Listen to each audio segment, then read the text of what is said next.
Welcome, y'all. This is the 11 Deep Dawgcast. I'm Star Wars Dog and Jim. Uh, this is Brad, Peaches and Cream. Uh, hard loss today. We'll get Tough. into it.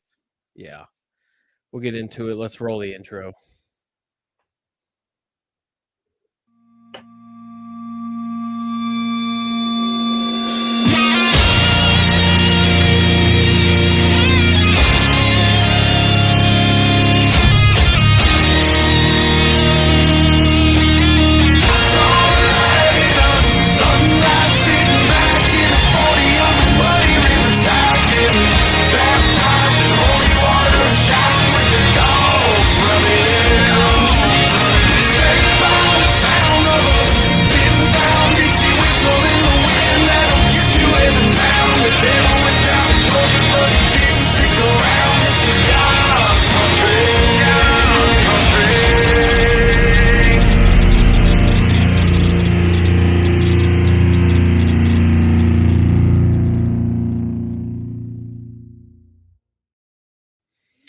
All right, again, like I stated, Georgia did lose today against Ole Miss.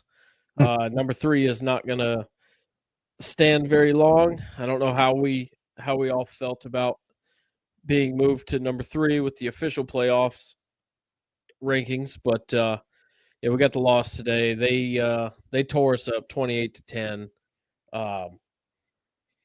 So many things to get into, Brad.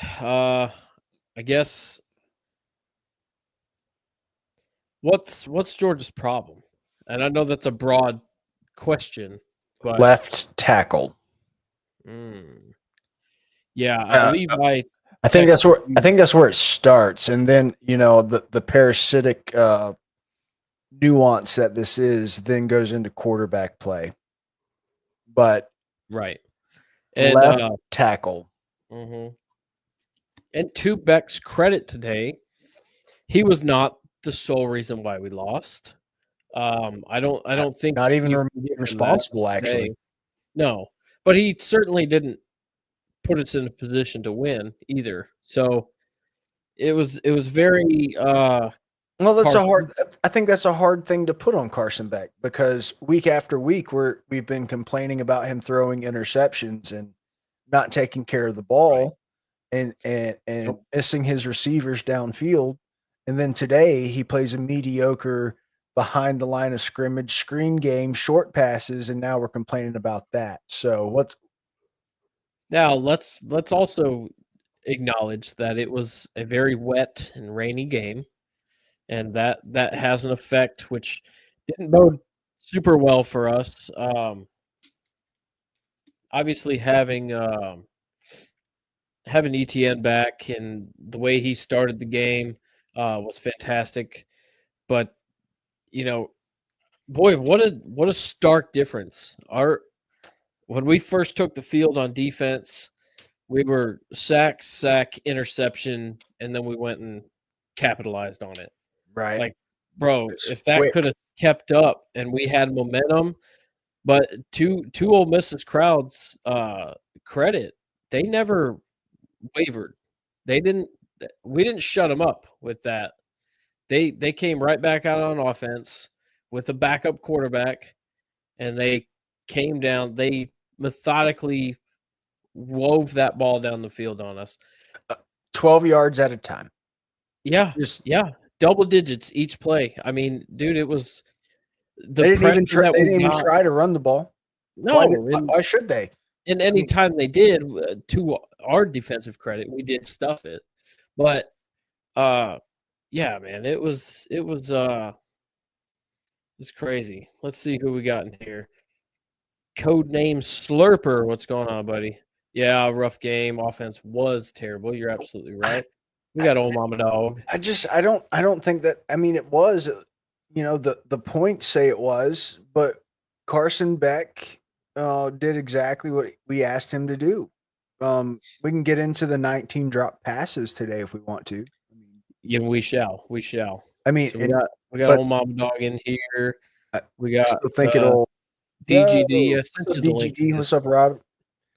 I think it all stems from left tackle, though. I think that's really, we preseason beginning of the season, what is the offensive line award? Yeah, that one. Can't remember it. Too many beer. But they were supposed to win it. The Moore Award.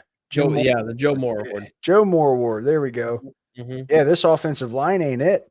Yeah. And specifically Ernest Green, left tackle. Like, Lindsay, risky I see you backstage. I'll pull you in. We're going to talk Georgia for a little bit, kind of talk about the game, and then we'll pull you in because your team had something similar today. But yeah, well, all right. Let's go ahead and talk about the drops because that's an aspect you brought up, and Georgia fans all year had brought up, and yeah, it was rainy today, right? The ball was wet and everything like that, but right. It's not just a in the rain problem. This is the first rain game and definitely not our first game with multiple drops, which now puts us at number one team in the country for drop passes. Right. I was actually pulling that up. Yeah. I think we're actually second in FBS. No, we were during the game, but now we're the worst. Oh, good. Oh, yeah. Well, no, we're first. Yeah. See, spin zone. Spin zone. We're the best. We're the best. No, it's absolutely atrocious. And I don't know what can do about it. I mean, actually, I think it was my first show on. I spoke it into existence or just called it out as I saw it. But Arian Smith is nothing more than Matt Landers incarnate. Bro, he couldn't keep his feet under him today either. He was slipping all over. He seemed to be like one of the only people that was slipping. And he just – oh, man. You got London Humphreys, who I've had no complaints about this year, just absolutely literally dropping the ball. Like he got fucking clobbered there, though. Wow. Is that the one you're talking about where he was bringing the pass down and just got absolutely demolished? I can't. I'm not going to say yes. I'm also not going to say no. Everyone, welcome in the DGD podcast. Mr. Robert, how you doing, buddy? Hanging in there, man. How about y'all? Yeah, it could be worse. I heard that Georgia's actually in first place in something this year. Yeah, first in the country. Yeah, we're lead the country in one good stat. Yeah, that's it. Yeah, drop passes. Passes. Yep, I kind of dropped what it was too, but either way. Oh, yeah, man. But there are good things. There are good things. No one can blame Bobo, right? I know none of us here, but Robert might be a Bobo lover, but dude, I'm not a Bobo lover. But I stick up for the man. Listen. I've been preaching for weeks now that this isn't all Bobo. After today, this is a full-out fucking team issue. Because you just got your ass whipped on the defensive side of the ball. You got your ass whipped on the offensive line. You couldn't establish the run. You had a hard time catching the ball. This was the one game that Carson actually didn't truly fuck up, and everyone else around him shit the bed. Yep. But am I the only one that felt like? But wait, before we cater to that nonsense. Well, I don't want to say that. That's the wrong way to say it. It's not nonsense because you're absolutely correct, Robert. But the game plan showed the lack of trust that Georgia has in Carson Beck. Okay, that's what I was going to say. There was no attacking the deep or the middle of the field. It was all 12. It was screen passes. It was short passes, and then a couple of mid range, which no one could fucking hold on to. Now, going to counter this, Brad. Is that a rain game or no? No. Hear me out. Yep. That whole narrative of not being able to attack vertically down the field. When you have 2 seconds or less before you're getting hit. Oh, sure. Now that brings me back to my left tackle issue. Yep. Yeah, sure. Was Ole Miss's front four whipping fucking Georgia's O-line? Yes, but primarily on Ernest Green and the left side. Dude, Green was getting beat. He couldn't. It wasn't just him. It was not just him. Yeah, there were a lot of key hits on Carson, and like he just let him right by, basically. And I want to preface this. I got to preface this. When you if you go back and watch I'll say it's a run play to Cash Jones. Yeah. Excuse me. Run play to Cash Jones, and I watched their defenders swim both at the same time. Yep. And literally, Tate on the right side, Dylan on the left side, both whiff at the same time with the swim move. Yep. At that point right there, the whole game plan for Georgia was predicated on you can't block them, and it showed. Yep. There's no other way to get around it. There's no way to sugarcoat it. Yep. There's a reason why all we did was short passes. You didn't have the time. And Jim, y'all were actually both on the show last night. Yeah. I literally sat there and said the key to victory for Georgia is to protect Carson long enough to get passes open. And what happened? It was a mess. It was a mess. And our run game was doing fine, but then Nate Frazier kept coughing up the ball in critical moments, and it just, again, yeah, we acknowledge that the pigskin was wet, but still, man, we can't be having that. And you kind of touched on, I was going to ask if I was the only one that noticed that it seemed like there wasn't a lot of trust in the offensive game plan in Carson. But y'all are absolutely right by diagnosing and saying that we couldn't protect him anyway. Carson did exactly what he was supposed to do tonight. And it's not even – I want to add on to Brad's point right here. Looking at what happened these past few weeks, right? Mm-hmm. 3 turnovers against Florida, 4 against Alabama. I can give you the breakdown if you want it. It's terrible. No, we don't need to. Don't need to. Yeah. Keep in mind, going into this game, I guarantee you every single one of us wanted him to what? Protect the football, regardless of what it meant. When you're protecting the football, that means throwing it away, throwing it out of bounds, take sacks. Yep. Don't put the ball into harm's way. Right. The entire game, we sit there, we watch Carson Beck eat sacks. We sit there, we watch him throw it away. Carson Beck did the right thing. Well, pass it down. Check it down. Check down. 5 sacks. 5 sacks today. Yeah. So when you're doing that and you've told your quarterback, I guarantee you Bobo said the same thing leading up to the game. You can't turn the ball over like that. Ironically, we still have 3 turnovers, but it's more so from the from the fumbles. And it wasn't Carson that fumbled it. Yeah, the tip pass is so we're better when Carson throws interceptions rather than fumbling the ball. That's a great point. That's one way to look at it. I've never heard it. Yeah, it's a nasty narrative. I'm just being a smart ass. I'm trying to get it out of my system because it's one of those things. But I mean, I want to quit looking through red and black glasses, and it's hard to do as a Georgia fan. Yep, Georgia is still one of the best teams in the country, but we have to accept and admit to ourselves that this is not a national championship team. But my question is this, Brad. I'm gonna press you on this. How can we sit here after what we just saw today and say that we're one of the best teams in the country? Yeah, I'm going to push because back on this. Okay, so let me finish the statement. I had to preface it. Yep. Georgia has played the toughest schedule. Top 10 teams, all 3 on the road. Multiple turnovers per game, and on average wins by double digits. That you can't tell me that's not one of the best teams in the country. Now, are they going to win it all? I don't know. I guarantee you. Against teams now, if perfection's what you're looking for, too, or this should be inferior.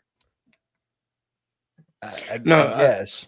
I think the reason why I asked that question is because I guarantee you there's a sliver of the fan base that is thinking that right now. Oh, sure. Well, that's kind of hopium, but it's also not. We have to be realistic because the problems that Georgia has offensively, specifically at left tackle. Sorry, I'm going to get that out of my system as well. The turnover problems, not only Carson Beck, and the lack of continuity at wide receiver, and continuity being actually when the ball touches your hands to catch the ball. That's what I refer to as continuity in this instance. All of those things came to fruition tonight, all at the same time, and we see what happens. And something that happened tonight too that hasn't happened in other games is our defense, other than the opening drive of the game, had no answers for Ole Miss. Now, on the ground, we contained the hell out of them. We did very well against their run, but they didn't need to run it. They could throw it as much as they wanted to, and then even then, a scrambling quarterback, even though he was hobbled, still made us look silly quite a few times. We were out of position. I don't know if that was, Schumann's call or whatever. It seems like our eye discipline is terrible this year. I found myself asking quite a few times today, what is wrong with Malachi Starks? Like, what is going on? He's mid. Man, his progression quit last season, and he has plateaued. That is exactly what has happened.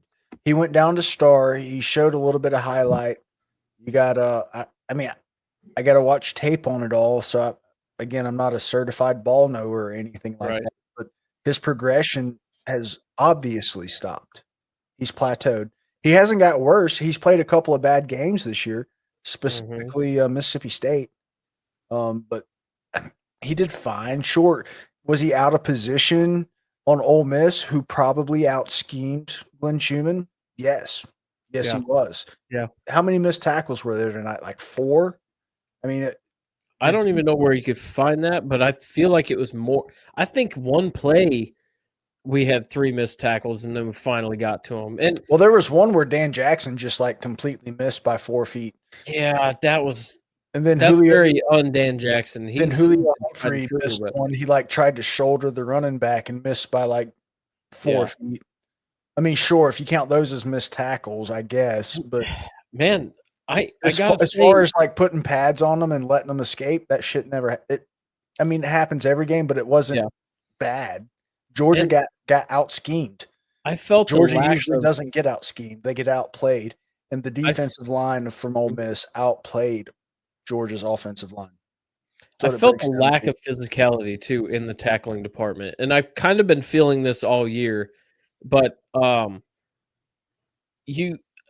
it seems like anytime we make a tackle, not every time, but a lot of times when we make a tackle, the guys are still falling forward. Sure, right? Like I seen KJ Bolden make a couple of hits today, and even with a hobbled Jackson Dart, lowered the boom on him and made him look silly. KJ Bolden's a $183. Jackson Dart's what, 220? Robert probably knows better than I do. What's the weight differential there? Height weight differential, Jackson Dart, KJ Bolden. Probably I would say Jackson's probably leaning like 215, 220 maybe. 6'4". So there's probably, I don't know about 6'4", maybe 6'3" or so. I mean, so he had a little bit of weight on him. KJ Bolden's 5'11". 6'2", 225. And KJ Bolden, like 6 foot, 185, or 6 foot, like 190, 195. Maybe. There's no way he's 195. 185. Yeah. Yep. Yeah. So I mean, okay, you got a running back or you got a quarterback running full steam, lowering the shoulder down, got pound height weight. Okay, sure, he might get pushed back, but he probably still made the tackle. Might have got an extra yard, but. Also, it just what was up with Jalen Walker playing in coverage tonight? Yeah, so I was going to bring that up. It did seem like we were scheming up our linebackers to be more in coverage, and they were getting exposed. I mean, it wasn't pretty at all. I mean, there was how many times were they just wide ass open? Well, that's the part. There's a mixture of things that cause that. I think when you look at it, you first off, it's Kiffin and the offensive coordinator putting us into bad situations. And the one that, like, even keep in mind, there was one where Damon Wilson ended up getting out in coverage and got a pass called on him for an explosive. By the way, Joe Nell got his ass chewed out for that. By the way, yeah, I seen that. But you continue if you go back and look, play after play. There were several plays where you had CJ Allen getting lost in coverage, trying to guard basically somebody, then you're leaving them wide open. You saw Jalen Walker trying to cover. When you're sitting there trying to pass, you're trying to get these guys right, get home. They coordinated they coordinated the game to make you have to cover with your liabilities, and that's what happened. Yep. So you're sitting there, and honestly, I felt like we played way too much soft zone. I felt like we should have pressed off the line. Yep. However, I think you probably get worried, right? You probably maybe a little bit worried about getting beat over the top. However, disrupting the timing, that also saves those slant routes that were giving us 20 yards, 30 yards of play too. Well, and even if they're contained, a little, less than 15, 20 yards each time, even if they're played in front of them, because that's the concept, right? You get the soft zone, you kind of take their little dink and ducks inside, and we'll still try to hold them up on a third down. But this is a game of momentum, and when you give these teams the opportunity to make advances down the field, you got this pass, first down, this pass close to it, this pass, and they're getting into a rhythm, they're getting going, and then they're also able to see, okay, this guy's out of position, because let's not forget, now they have the iPad on the sideline too. So now they could study each series afterwards and say, okay, I think we need to go here. Like, we're giving them too many completions, which is giving them more momentum in turn. That's my thought. Sure. But that's also a scheme, like Robert was saying. The offense put our defense out of position in good one-on-ones, hit the soft zones, hit the open areas, hit the grass. Mm-hmm. Then, like you were saying, the lack of physicality. Y'all were on the show literally last night when we were sitting here saying what Georgia needed to do, and Ole Miss did it exactly what we said to do against us, and it sustained drives. Literally protecting. Hold on, think about it. I remember saying this: protecting your quarterback and letting your guys get into running into grass. What happened? You had slants running for days, explosive plays down the middle of the field. Like, everything we literally said last night over on the show legitimately happened to us, and it cost us an 18-point loss. Mm-hmm. You know what? I'm sitting there thinking about this, though, guys. I want to get y'all's opinion on this. This game to me, felt like 2018 LSU, where you come in, you go on the road, and you completely shit the bed.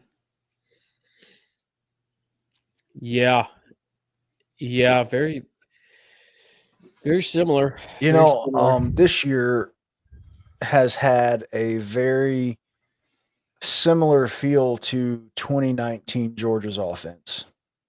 There's only one common denominator. 2019 Georgia's offense was good. It was. They ran the ball. They ran the ball well. It was so predictable. It was so disgusting. Shocker. So disgusting. Shocker. But James Coley, is James Coley is he the factor here? I mean, I know it's a different offense. Like the offensive playbook has completely changed since 2019. I'm gonna let's be clear on that. Before I really get into true opinions and takes, I do have to rewatch the game first. Absolutely. But that's the preference of this show. Is it's raw. What I saw from a physical, what I saw today disgusted me, and it should disgust any Georgia fan. Yep. When you have a graphic come up in the game on live TV for the whole nation to see, and it says Georgia 27 drops, quotations, first in FBS. That should make you downright fucking sick. It did. It did. It was Fire Bobo though. Fire Bobo. No, it's not Bobo. No, I'm very sarcastic. Oh yeah. Satirical. Very getting back to this, the issue with that, there's something happening. We've had issues in the past. I think in previous years. Remember when Ladd McConkey went through his spell? Oh yeah, it was like 4 games. Okay, Yeah, that was just one player, right? Just one. Yeah, now it's the whole fucking team and the tight ends. Yeah. So what happened? Right. What happened? I don't know. I posed this question. Was it last weekend? I posed this question. I mean, we have James Coley back, and he's the wide receiver coach. I don't know if there's any there, but I mean, something happened, and I don't know. We can get really deep in the weeds with this. Well, so do I sometimes when I'm drunk. So we can get in. What's up, buddy? I mean, you technically don't make too much of a mess if you sit down, though, right? That's right. Exactly. Nothing to clean up. No little piddle everywhere. Not even hardly ever. So when it comes to, yeah, I do. Don't you worry about that. You dirty son of a bitch.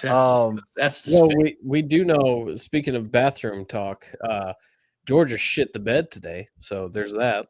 So that's not that's technically bedroom talk. That's not bathroom talk. Yeah. Oh well. I mean, we did all see that one movie. It's master bath. So you're saying we took Amber Heard? Oh, buddy. Oh God. So Georgia's NIL and recruiting is mainly spend money on the trench, on the line, and then use portal to adopt and address on the outside, right? Can everyone agree and attest to that? No, or am I talking out of my ass? That feels like it's right. So if that is in fact the case, why the fuck is our left side of our offensive line terrible? And 2, why can't our wide receivers catch? I kind of also think this ties into why are we trying to protect and cater to Carson Beck? Because clearly his stats and his so-called aura of being a good quote-unquote quarterback clearly came from Ladd McConkey and Brock Bowers and Kearis Jackson and Rosemy Jackson. Like, I love London Humphreys. I love Dylan Bell. I love Dominic Lovett. If Arian Smith could catch a fucking ball, he would be great. Yeah. It's not Arian right now, though. I know. It's everyone. It's all of them. It's all of them. I mean, I want you to listen. I know there's a lot of Georgia fans on here probably, and it might very well trigger you again. But when you sit there and you play it back in your head and you watch Ben Jurasik do this and it hits all 10 of these. And then ball goes and then yep. I can't believe it's not butter. Hold on. Keep in mind, speaking of the context, right? That's a first down extending drive. That's extending your drive. You have Dylan Bell doing this, hit your chest, drop down. So could it be timing? I mean, I know at this level, wide or pass catchers at this level, if it touches the fucking hands, they should catch it. First and foremost, that is understood. Is there any excuse for 27 fucking drops though? No. No. But could it be an issue arising from catering to a quarterback? No, hit the fucking jug machine then. Yeah. Like sometimes you look at what Carson has to do, and depending on what the defender does, you have to place the ball behind you slightly, right? It's basically ball communication, right? Mm-hmm. You don't want to. Everybody thinks that you have to lead your receiver at all times, and that's asking for murder ball. If you're not careful, you gotta throw him to not get hit. Yeah.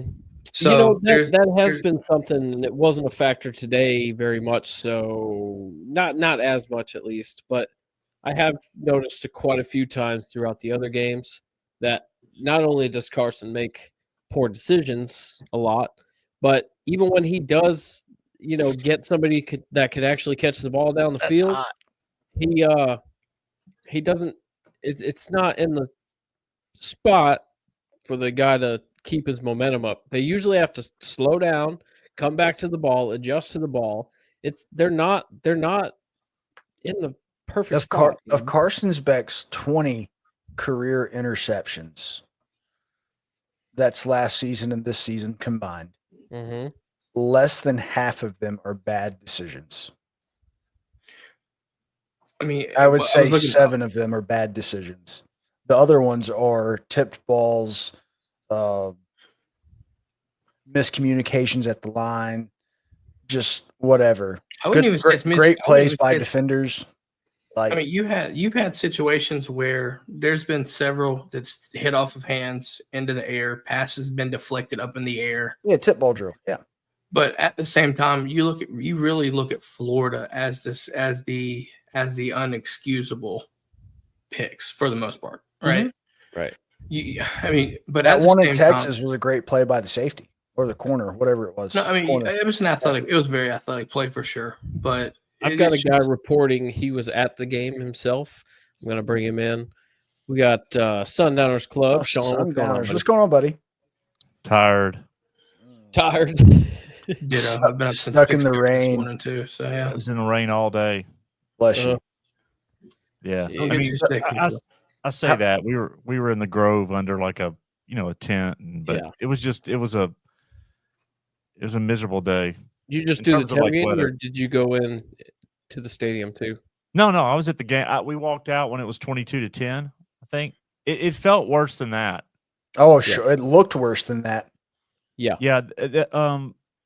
I thought the biggest thing from being at the game was, I don't know if you could see this on TV, but the sideline, Georgia's body language. Yep. Yeah. It was like defeated. The two sidelines, it was like one didn't have much movement, and then the other was frenetic, right? It was kind of like, yeah. And no, it shows. Yeah, and I thought when Dart went out, he got his ankle twisted. Yep. And he went out. And you could see the air came out of Ole Miss a little bit, like, the fans and the sideline, they were like, oh, we're screwed. And then that guy came in, and the weather wasn't really bad yet. I mean, it was drizzle. Right. But it was early in the game, and Georgia had jumped up on them. Yeah. And the guy came in, and he was an orthodox lefty, and Austin Simmons. Simmons, and they scored, and then he basically gave the ball back to Dart, tied up. So it was like that was a big moment, because after that, Ole Miss never seemed to lose their energy, even though the game was like bad they weather. had momentum for the rest of the game. And I've been saying that about this team all year long, and not only just the team, but in the quarterback position. That's something that we're desperately missing. We don't have that fire. We don't have that winning mentality, that energy of, there's that Kirby quote of, we will not be hunted. We do the hunting. It doesn't feel like we hunting. It feels like we're sitting in the blind. Yeah, I don't know the players on Georgia's team well enough. Obviously you guys do, but and I don't know if there's a great team this year. There's some really good teams, but there's I would say Oregon at this point is probably the most complete team. Yeah. But you think about SEC teams. I'm a Notre Dame fan, but I grew up in the South, and I've watched every SEC team for 45 years. Mm-hmm. You always got to have a couple of guys on defense and offense that don't let the other guys not play with energy, right? They're like, listen, I'm gonna whip your ass. We get out. You got to deflate them. Up. They use that word leadership on that. I think. Yeah, it feels like there's no on-field leadership or lack of it. Yeah, there was one guy on defense for Georgia. I don't remember the name. There was one guy that was kind of coming off the field, and he was pissed, and he was kind of getting into some people. Probably Jalen. It might be Jalen, number 11. Yeah, number 11. Yeah, I don't remember the numbers. You could see he came off the field, and he was like kind of challenging some people, because they were, you could tell that they were. It felt lethargic the entire day. The word I would use is the weather got worse was like inevitable. Like it was like, was Ole Miss better than them? I don't know. They were today. Yeah, they were today. And I will say this. Yeah. Maybe Oregon. But I don't know very many teams that would have gone into Oxford and won today. It may have been like a field goal game with a couple of teams. Sure.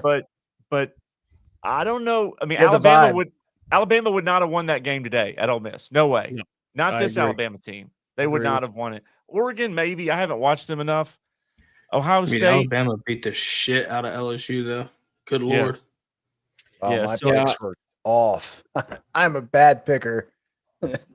It's a combination of weather and Ole Miss really, they got a good break. I mean, this dude was unorthodox. He comes in the game and I think if it was completely dry, Georgia still would have got exposed. Oh, we would have got our shit pushed in regardless. You couldn't block. It all stems to the trenches. And I think Jim had mentioned this first. We talk NIL. Georgia focuses on the defensive line and the offensive line. Oh, sorry, Brad. Okay. You're getting exposed. Like, where the fuck is this money going? Because apparently it's not going to the right place or the right people. That was, we had at least right now. We had the flashy superstars, in positions too. But our back-to-back national championship run, those trenches are on both sides. Defensively, obviously got all the accolades, but offensively, bro, Stetson had so much time, and even if he didn't, he was an athlete and would make something happen. But it just, that's the winning formula, and I understand that. But yeah, it doesn't seem like we've got the guys we need. And Tate Ratledge is clearly not 100%. I don't think he was ready today. I think you could see that he was out of practice. And I think other than Green, you can't really say there was just one major defect, but just as a whole, they were constantly getting beat in all different aspects. And on defense, we cannot contain the edge at all. If people just want to run sweeps, we're screwed. Yeah. We have no edge containment whatsoever. I thought Ole Miss's quarterback could have run. There was Ole Miss fans frustrated. They thought he should have run more. I mean, he was a little banged up, but he probably could have. Yeah, it was like he had the outside a lot. And so, but it was once Ole Miss got a lead and it was like the weather got worse, then it's like, man, and you're kind of, it didn't seem that dominant at the game that the trenches. I mean, Ole Miss seemed like they had an advantage, but it wasn't just like they were just destroying them. It seemed like, man, if Georgia could get a play or two and get their energy going, then they were one play away from like, okay, we're back in business. But then they would pass. Yeah, and they were waiting on the play to come to get their energy up, and that's not what you do, right? You get your energy up and then make the play. Yeah. Don't worry about the play coming. You get your energy up and you get in the fight. And they didn't have a fight today. That's just the way I saw it. Like, it's been like that all season. It really has. Yeah. And it's hard to say that as a Georgia fan, but Jim's that was right, not the team that went and beat Texas. I can tell you that. They did not look. They look hungover from something. Yeah. And the coaches were that way. I don't know, like, about Kirby, but like maybe they're just too tired from having to get up early to go to court. I don't know. Are they out of the? You think they're out of the playoff? I don't think they are yet. No. They'll go in. They'll be 8 to 10 somewhere. Yeah. That's what I was going to say. Is that they could luck out and even get a 6. Alabama's back in it. So Alabama's firmly back in it because, I mean, if you look at the remainder of their schedule, they've got Mercer next week, they've got Oklahoma, and then they've got Auburn. Now, the question is, do they play it in the SEC title game? Honestly, I don't necessarily know or think so at this point. So they may catch a break. And this is 1 year. I want y'all to understand how fucking insane this is. Yeah, we could have all 2-loss SEC. There could be 6 2-loss SEC teams. Yeah. Because you've got 2-loss Georgia, you've got 2-loss. You could have 2-loss Bama, LSU, Texas A&M, Texas. It could get downright disgusting. Downright disgusting. Oh God, we're all here. What's going on, guys? Oh shit. Okay, yeah. Hey, if A&M beats Texas, then you could have 5 teams from the SEC make the college football playoff. So I don't know. I kind of feel like they'll favor the Big Ten over the SEC, though. Big Ten looks strong this year. Yeah, well, with Oregon, the SEC, we've talked about this over and over, and I'm sure we talk about this all the time. Mm-hmm. SEC is cannibalizing itself even without the divisions. Oh, sure. Real quick. I just have a quick question. Everybody, raise your hand if your team won today. But my team played a horrible team, so I'm telling you right now. You can say what y'all want, dude. South Carolina with y'all's edge play, y'all would have fucking cooked us today too. Oh God, yeah. No shit. FSU couldn't hold on. FSU, you guys did put FSU out. 52-3. That is horrible. Yeah, but listen. Oh my God. Yeah, it's like a bye week. Florida State's awful. It's like a bye week. I mean, and here's the thing, and I don't blame them at all. The college football playoff is not going to – I think Notre Dame's around 10 right now. They're not moving Notre Dame up unless they move ahead of Miami, which they should. Miami. No, well, Miami's had this shit coming for a little while, though. Yeah. Miami – I cannot believe Miami lost. That is hilarious. I can put a bow on Georgia. Wholeheartedly believe it. Okay, yeah. But who makes the Big Ten? Put a bow on Georgia. And if you're looking at Big Ten, you said? Yeah, Indiana, Penn State. Hold on, you got Oregon. Let's go Oregon, Ohio State, Penn State, Indiana. Possibly Indiana. Indiana wins out, obviously. Right. So you could have 4 there. Yeah, first time they're 10-0 in program history. Did Boise win? Good for them. That's Boise, cool. I think, should be winning, if not already won. No, I think Georgia's future is Boise won. Okay. Oh, they did. Cool. I can't fully trust this team, right? We could. What is there to trust? Apparently, the team can't trust itself. Right. Well, what I'm getting at is, in my opinion, I think we could get a Georgia team that we saw against Texas that just comes out and looks like they could beat anyone. But then we could also get the team that comes out and looks like what we did today, looks like against Ole Miss or Mississippi State, Kentucky. We're a very hit and miss team. A second half Alabama team. It just I think it's likely we still make it to the playoffs. I have no idea what the SEC championship looks like, and I'd like to talk about that after this because right now I have no idea who to trust. Did Oklahoma – hold on. If I'm not mistaken, Oklahoma took down Missouri, correct? No, Missouri won. Oh, wow. God damn it. What? They had a scoop and score with 2 minutes, and you're telling me they lost? 30-23. My picks are so bad from yesterday, Robert. Oh, my God. I think I went 0 for all. BYU's losing. We need BYU to lose. That would help. That means Colorado's definitely getting into the Big 12. I want you to understand, that is just terrible. My God. Oklahoma, you let me down. My picks, I had them. I was the only one thinking that they were the favorite. I was like, you know what? They're going to sneak around Brady Cook's out, right? They're going to make it happen. And then sure enough. If you're a gambler, like the last couple of years, Missouri's one of those teams. Just don't bet on, for, or against. There's a couple of teams that you go, man, I'm staying away. Nope. They're Jekyll and Hyde. Same thing with South Carolina. Like 100%. 100%. Do not bet on us. Yeah. And when you don't, you'll be so pissed you didn't. But when you do, you're gonna pay for that. You'll be real pissed you did. You're gonna pay for that. Oh goodness. So what were some other? So I have a long story of why I miss college football, but I won't get into it here. But so what else happened today? Ooh, a decent amount actually. Before we get into it, I want to give a tribute to Ben. You know, America's best friend. That was heartwarming and heartbreaking at the same time. Oh no, where'd he go? Oh, where'd Robert go? Damn, I was going to pull up his lone bad take there. Wait, so do they go through the entire slate?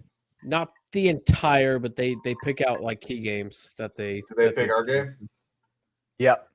So what they pick? Let's see what they pick. It was split. Was it? Got it. Yeah. I've got it right here. I was a big fan of Game Day finally giving a little bit of love.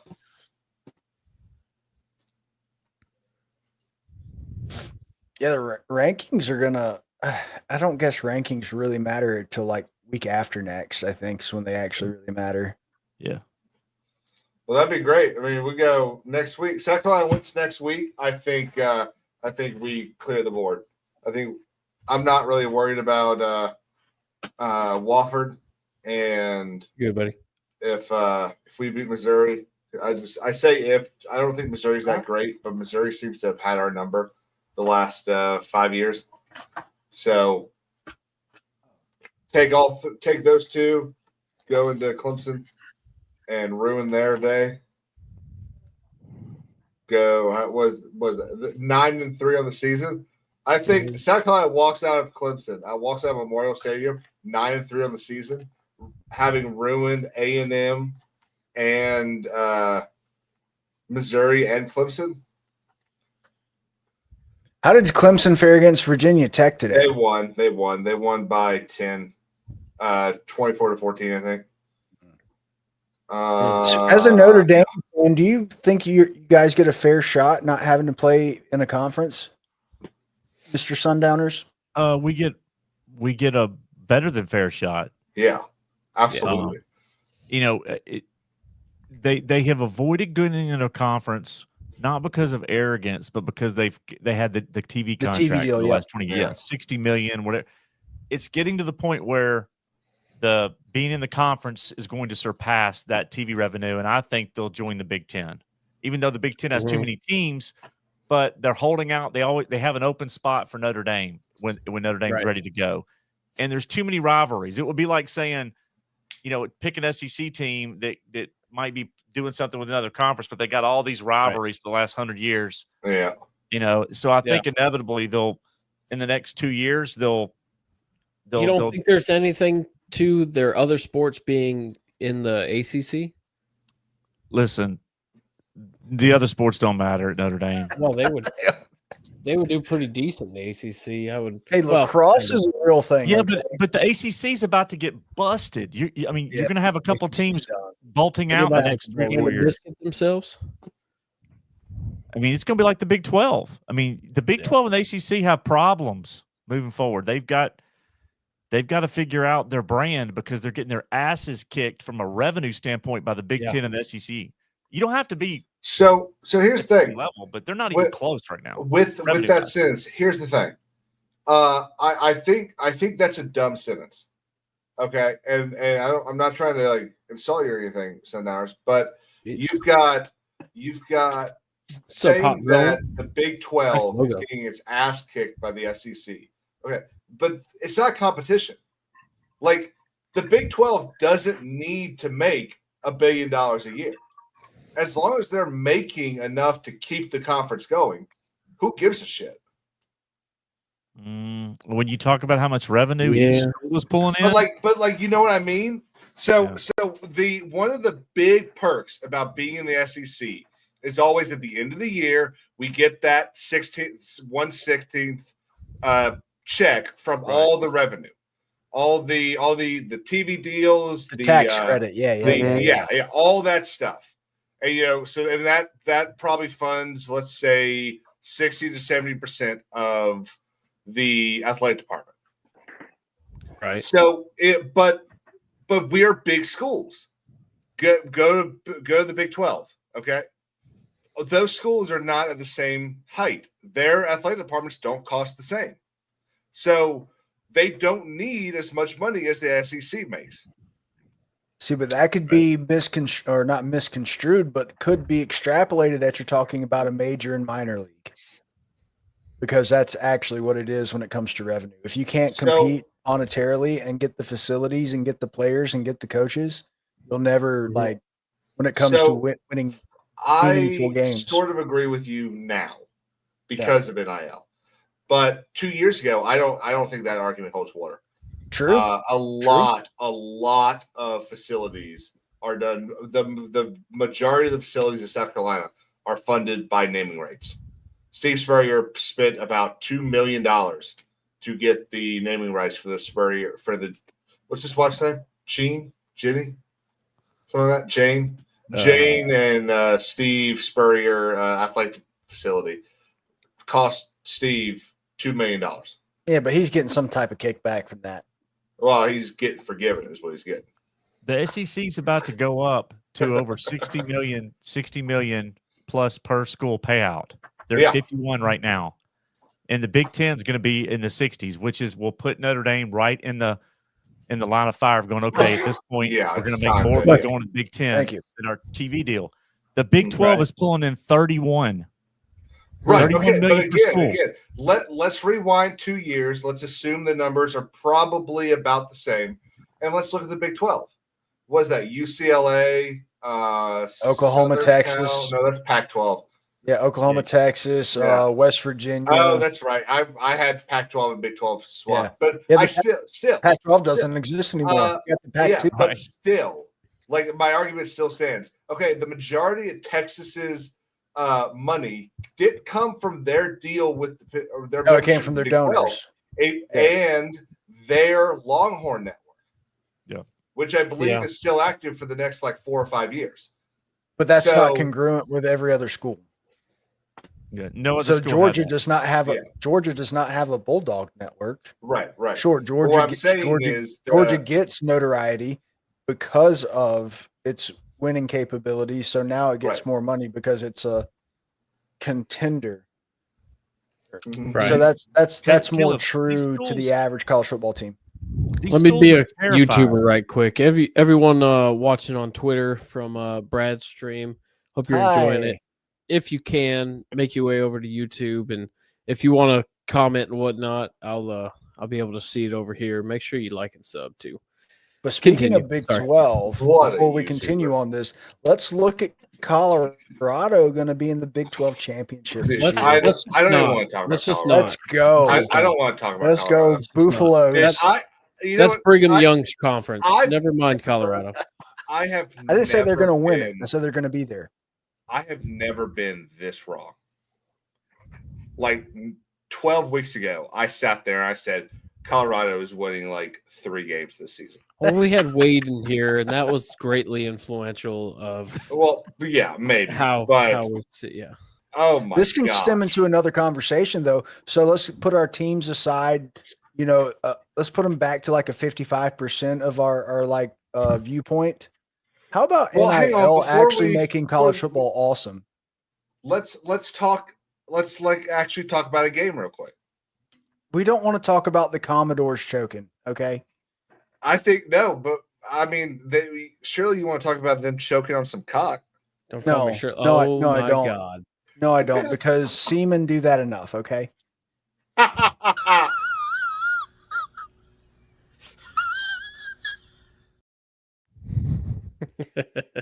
about how elite South Carolina. Hang on. Can I just say, risk it down there? You've been awfully quiet. I feel how about them Tigers? I feel like inside, this is how you're feeling.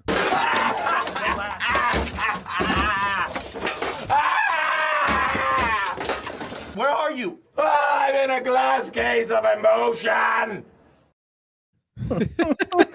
Jim, I'm adding one for you. Pretty close. Okay. Pretty close. Pretty close to it. Risk it. How is your evening? I know I wanted the Tigers to go and just destroy Alabama.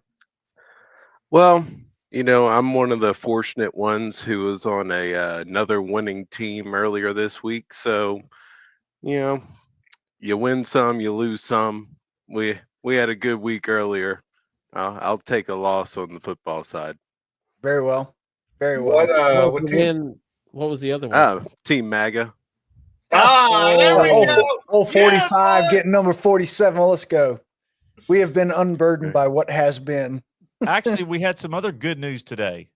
Yeah, Arizona's finally done, right? To piggyback on that, Risk It. Yeah. Trump announced he will not be having Nikki Haley or Mike Pompeo in his administration. Amen. I think that deserves a celebratory water swig. About Mike Who was Pompeo. the guy? I'll cheers to that. Mike Pompeo? He's a stupid son of a bitch.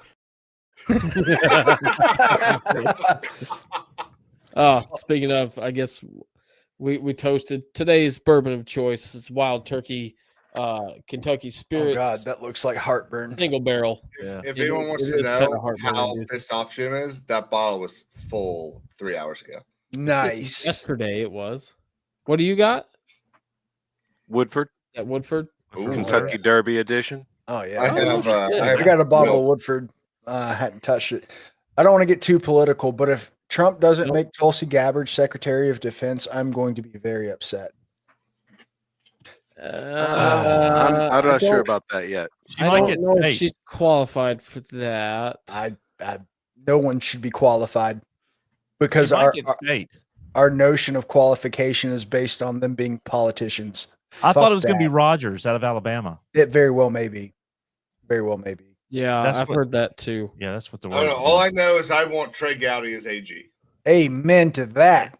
And Alex Jones is press secretary. No. He said he formally accepted that. Yeah, so I'm pretty sure that was a joke. For a month. Could you imagine if it was a month? Look, here's the thing. Fine. Listen, I'm gonna be honest with you. I'm kind of retarded. How's he doing? Stupid son of a bitch. That would be the most amazing press. I'm kind of retarded. Caleb, you hit the stupid son of a bitch, but to be fair, he's been right about. Again, look, he has been right way more times than he's been wrong. But they got an island where they take the kids and they got these chimeras. One of the things that the press secretary's got to be able to do is inside that hour and 15 minutes actually get to the point. Yeah. And I think he would end up a little bit like Trump and weave too much. So since we're on the politics topic, let's get it back to football. What do you guys think Congress is going to do with the profit sharing? I don't know. I have no idea. We're going to get pay for play, pretty much have a mini NFL. Yeah. It's got to be introduced. I think it depends on who introduces it. What all the language and what all in the language of the bill is, what it. Yeah. I also think that the problem's going to be that, if Congress passes a law, that becomes the law for the entire country and every single school. And there are some schools that, if they pass, everyone gets $20 an hour. Okay, well, that's going to be fine for Alabama, South Carolina, the SEC, the Big Ten. Maybe what about Brigham Young? Yeah. But Pac-12 ain't going to be able to do that. Well, I've said this many times. All NIL done. There is no Pac-12, Caleb. Yeah, there is. Yeah, there is. There's two teams. Yeah, it's going to be an exciting. It's going to be an exciting like San Diego State next year, and they're getting Boise like 7 more teams joining next year. I'm not a Pac-12 fan. Colorado State. They're not going away. I want to see them rebuild because I think that would be really cool. Sure. Like if they showed back up in like 3 years, they got a full conference, 16 teams, they're winning like 4 or 5 championships a year. That'd be pretty cool. Oh yeah. But all NIL has done is made the top 60 teams really close. And then the other, however many are left, 70 are just ass. That's what I wish they'd do with NIL, like today's game. I wish it would be like, hey, listen, we've got this pool of money that we gave out to these juniors, transfers, these freshmen, and then I have a pool of like 30% left over a bucket for during the season. And when someone steps up and starts making plays and delivers, I go, you know what? You just kicked ass the last 2 games.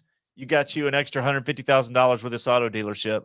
I would want to incent them. I think the Saints tried that, and I think Sean Payton got suspended for a year for doing that. That was targeting. I'm talking about playing well. It was a bounty system. I'm pretty sure that's. No, I'm just talking about designating guys that perform at a high level, and if they call that performance evaluations, right? Yeah. That's how they get a better NIL deal the next year. When you go to get a raise, you don't go every quarter and go, "Hey, I had a really good quarter." Okay, so I had a really good year. You want it to stay what it is now, where the booster comes up after the game and says, "Darnell, come here. Here's $5,000. Go have some fun." Give me cash drops. Absolutely. I don't want cash drop system was so much better. Yeah, absolutely. I want McDonald's bags and shiesty head coaches doing deals at the local McDonald's. Yeah, absolutely. With a Burger King bag. I want Trump to be running that drive-through too. So real quick, I want to talk about my game for a little bit. All right, go for it. One of the Lenore Sellers is mid. To what? Lenore Sellers is mid. Okay, fine. He's better than yours. I accept one of the best things I've. Well, to be fair. One of the best thing I've seen here is right down here in third down efficiency, 9 for 12. Yeah, dude, those numbers are unreal. Greatly improved. They've done that all season, have they not? Besides the games they've lost, even some of the games they lost. Yeah. This has been pretty shit almost all the season. Yeah. Oh. But no, every single win has looked like this. Mm-hmm. Where we just, I think last week it was 8.1 yards per play. Yeah. That's how you win a game. I think, yep. We only punted twice. So they could go down. They could go 9-3, right? Yeah, If we we will likely meet Clemson both 8-3 because I think Clemson loses next week to Pitt. Well, and you're right now the rankings you're like 28, so you're a couple of spots out of being ranked. So yeah, I think in the SEC, they're sitting here right behind LSU there. Yeah, so we'll jump. I ain't lasting long. After next week, I actually think we'll be 5th in the SEC. Is this how it was before today, or has this changed? No, that's today. No, we're 4-3. That's today. Now. Okay. Yeah. So then we'll jump Missouri. So why haven't they updated it? If they're that is up to date. Yeah, that's up to date because so how is 4-3? Yeah, because Georgia was behind 3 and 2. Yeah. Because you guys don't get the tax break because you're cocks. He's a stupid son of a bitch. You don't get the tax exemption, Caleb, because you're fucking cocks. Oh my God! But hey, Risk It. I want to ask you, now that you guys have Brian Kelly and he came from my team, how is the LSU fan base feeling? No, honestly, how do they feel like right now about Brian Kelly? Oh, make you want to kick a fat kid at Kmart. You know what I'm saying? Praise God, baby. I refer you to the previous clip. Yep, I thought so. It's mixed reviews for sure. A lot of the fans I hang around don't like him, haven't liked him from the get-go. Has he taken the chair of cringiest coach in the SEC? That might be Hugh Freeze. Drinkwitz is up there too. Yeah, I don't think anyone ever beats Drinkwitz for that. Yeah, Drake's pretty high for me, but Kelly's pretty bound, close. Baby. Kelly's pretty close. But he's getting there, man. Kelly definitely has the lead on cringiest moment ever. The family. But yeah, when he tried to do his southern accent. But I want to get into happening. The dance thing he did with the he tried to do the Trump. Yeah. Yeah, he's in a recruiting photo shoot. Yeah. But I want to get into this a little bit though, because Brian Kelly's a really good ball coach. Like, all jokes aside, like, what happened from Notre Dame? You're fake news. He's in the SEC. Yeah, he's got more money, bigger players, and LSU literally. I think they have the highest expenditure when it comes to football. Like, I don't know. I guess you're right. You can put a tool in a person's hand, but that doesn't mean they understand how to use it. How did he do what he did at Notre Dame? Is DeBoer worse than the Vandy coach? We don't know what the deal on DeBoer yet. You got to give him a little bit more time. Yeah. But no, what I'm saying is it's SEC football. Kelly at Notre Dame. I'm friends with some boosters that donate, a good amount of money at Notre Dame. And, what was interesting was the fans were kind of fed up with his bullshit, but the Notre Dame fans are not as demanding as SEC fans, right? They are, but it's different. Yeah. It's different. It's different culturally, LSU right? fans So you're also talking LSU. Yeah, that's a different ball game. Yeah, absolutely. And so, but Kelly was very political, like with certain donors that gave him cover a little bit, and he was kind of hot and cold with the AD, but he was when he needed to be, he was in there tight.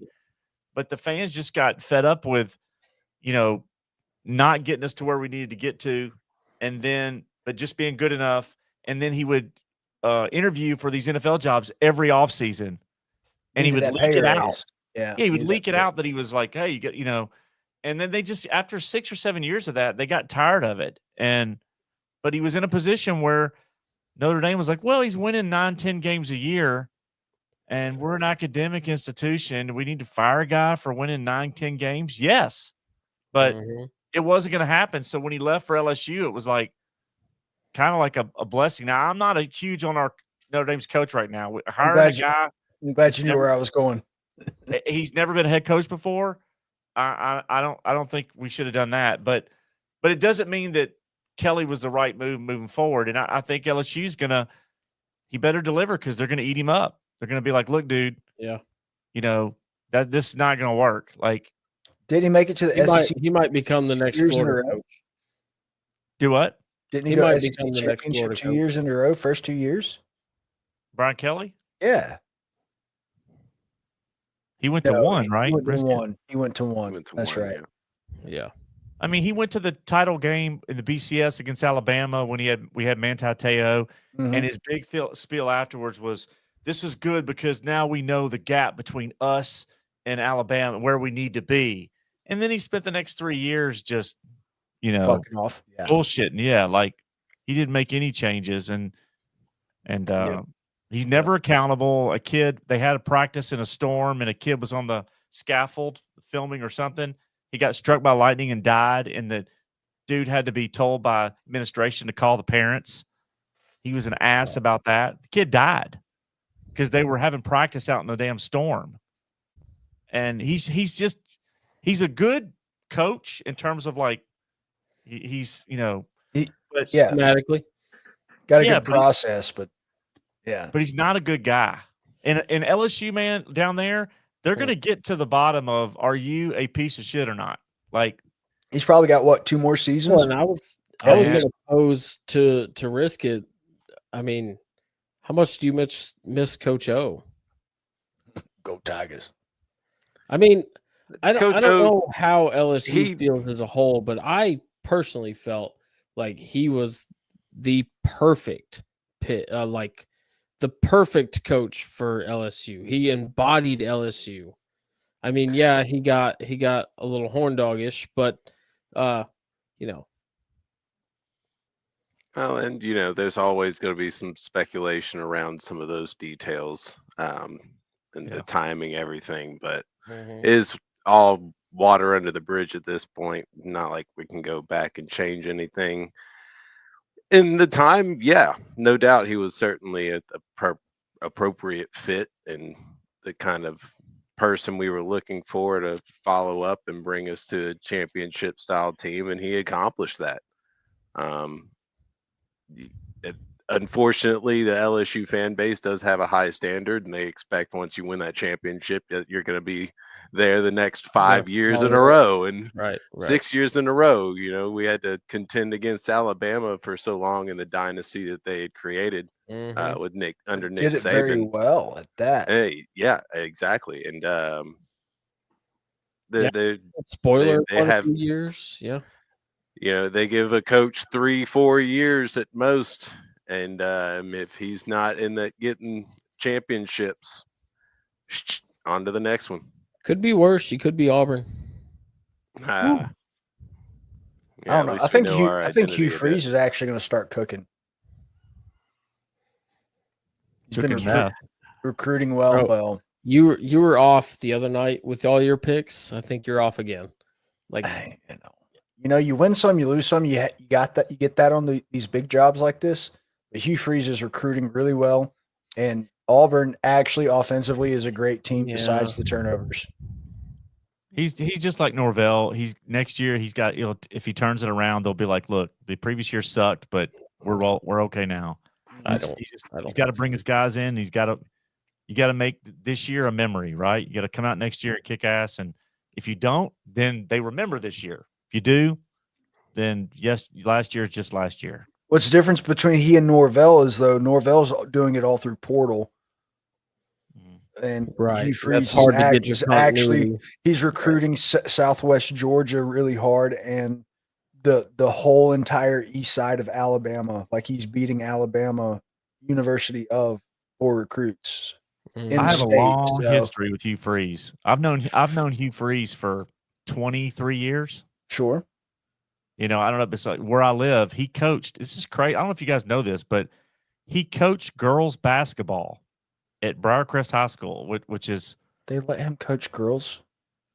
Yeah, he coached girls basketball. Oh my God! And then he helped out with a football team, and that's where Michael Orr came in, and the Toohey family, which Sean Toohey I've known for 2 decades, owned a bunch of Taco Bells. They have other businesses, but he owned like franchise like a bunch of Taco, like 60 Taco Bells, and they brought in Michael Orr, and Hugh Freeze was tight with the Tooheys, and then some things happened that made Briarcrest and Hugh Freeze sever the relationship. So he went to Lambeth in Jackson and started coaching football. Then he got to Arkansas State. And at Arkansas State, he got good, and that's how he got the Ole Miss job. He was up for the Memphis job, and Memphis did not hire him. And then he turned Arkansas State around quickly, and then he got Ole Miss because the Tooheys were donors at Ole Miss. Sure. Gotcha. So there was a big deal about because at the time, I think Memphis had Justin Fuente, who went to Virginia Tech, and he turned the Memphis football program around, but it took him a few years. And people at the time, Fuente had like a third of the team quit on him, and he had a bad season. And people were like, oh, man, did we screw up not getting Hugh Freeze? And then Fuente turned it around. And then Mike Norvell came in and kept it rolling. But, yeah, Hugh Freeze is I don't want to go into detail around the girls' basketball at Briarcrest, but it was scandalous. Sounds like it. You can draw your own conclusions. Imagine he was not he's not a virtuous guy.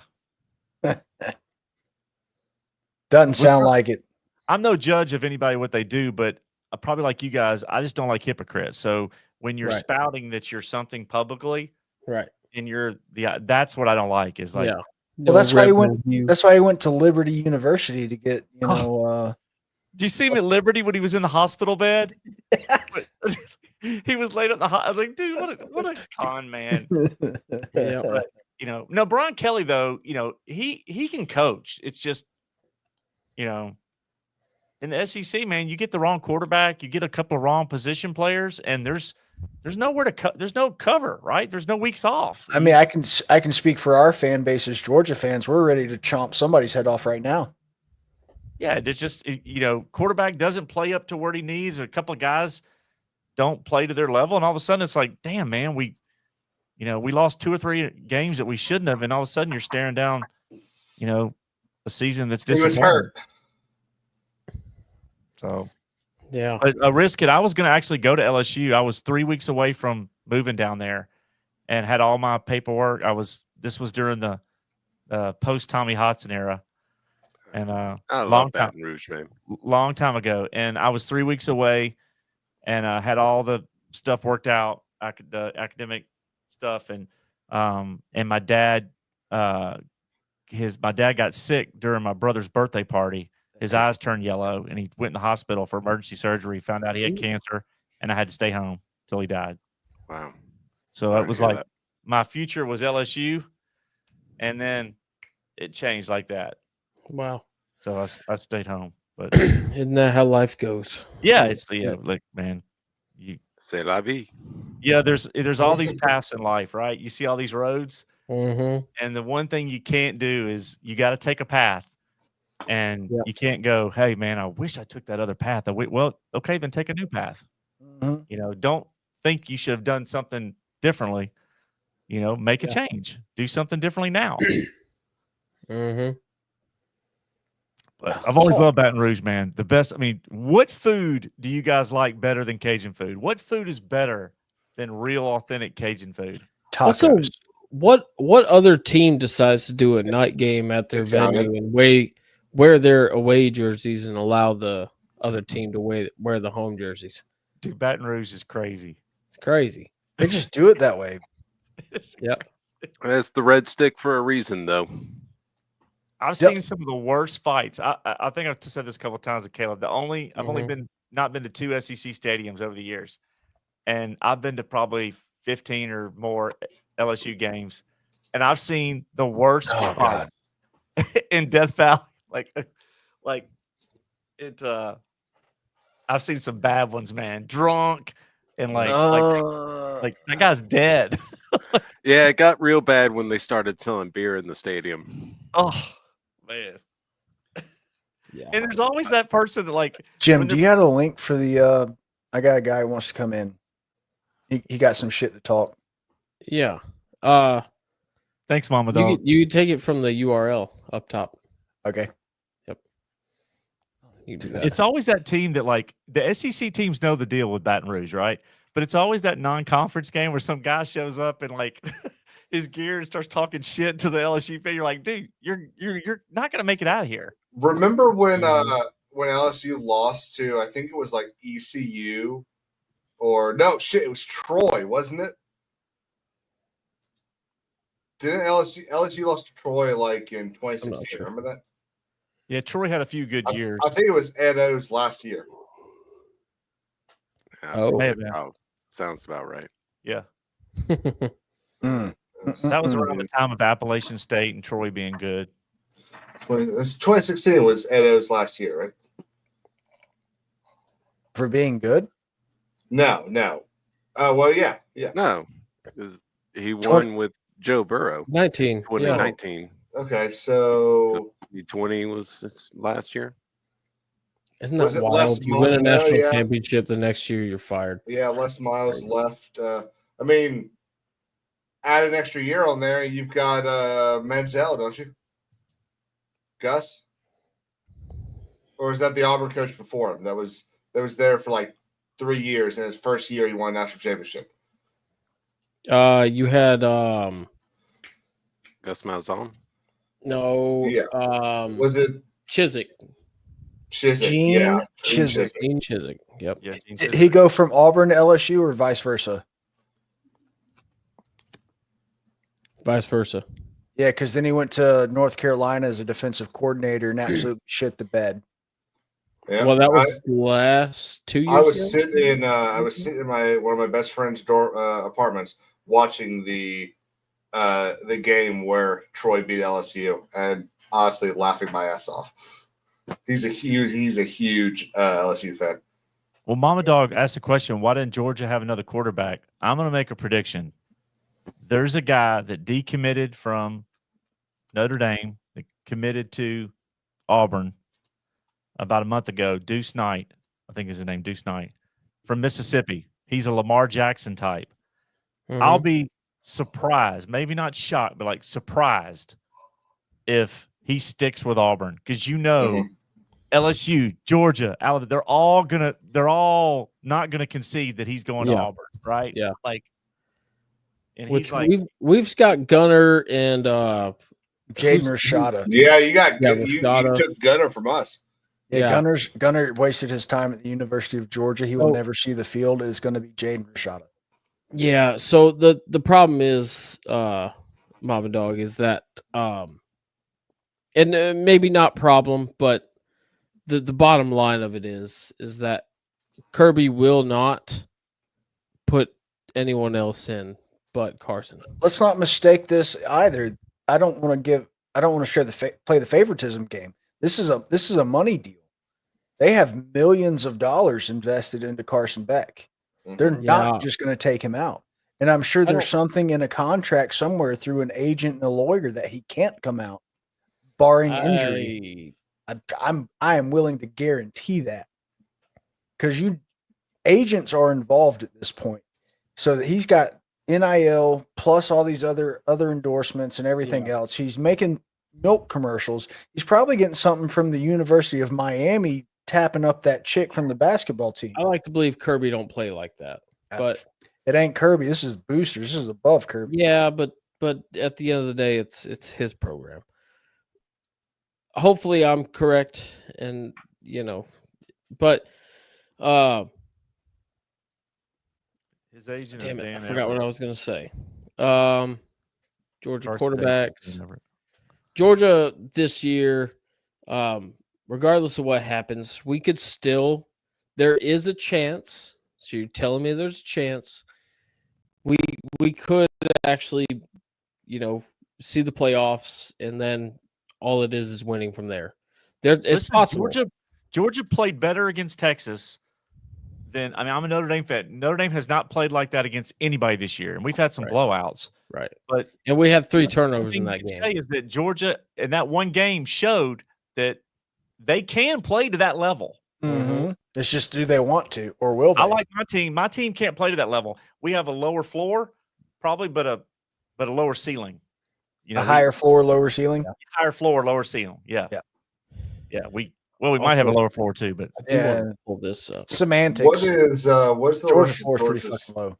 What's the rest thing of that Georgia's sucks that I don't schedule like is that, like, Colorado, we talked about people being like, man, I don't want to see them.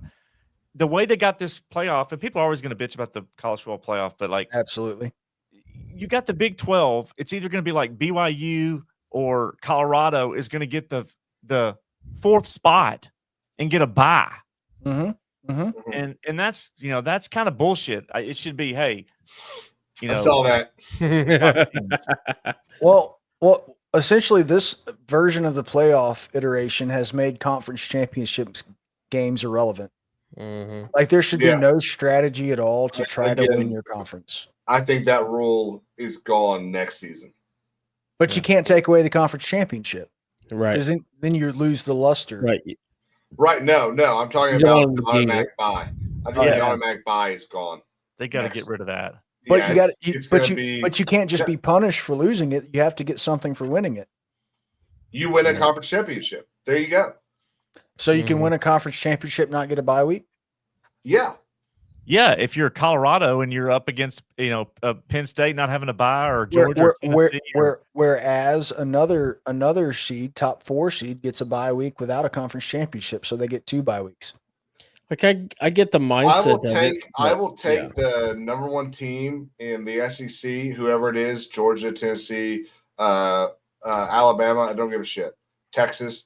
I will take the number 1 team there getting a bye over the Big 12's champion every day of the week. Oh, they just got to play each other more. There's got to be like, I love every head coach's talk about, we love playing these other teams, these out of conference teams, these FCS teams.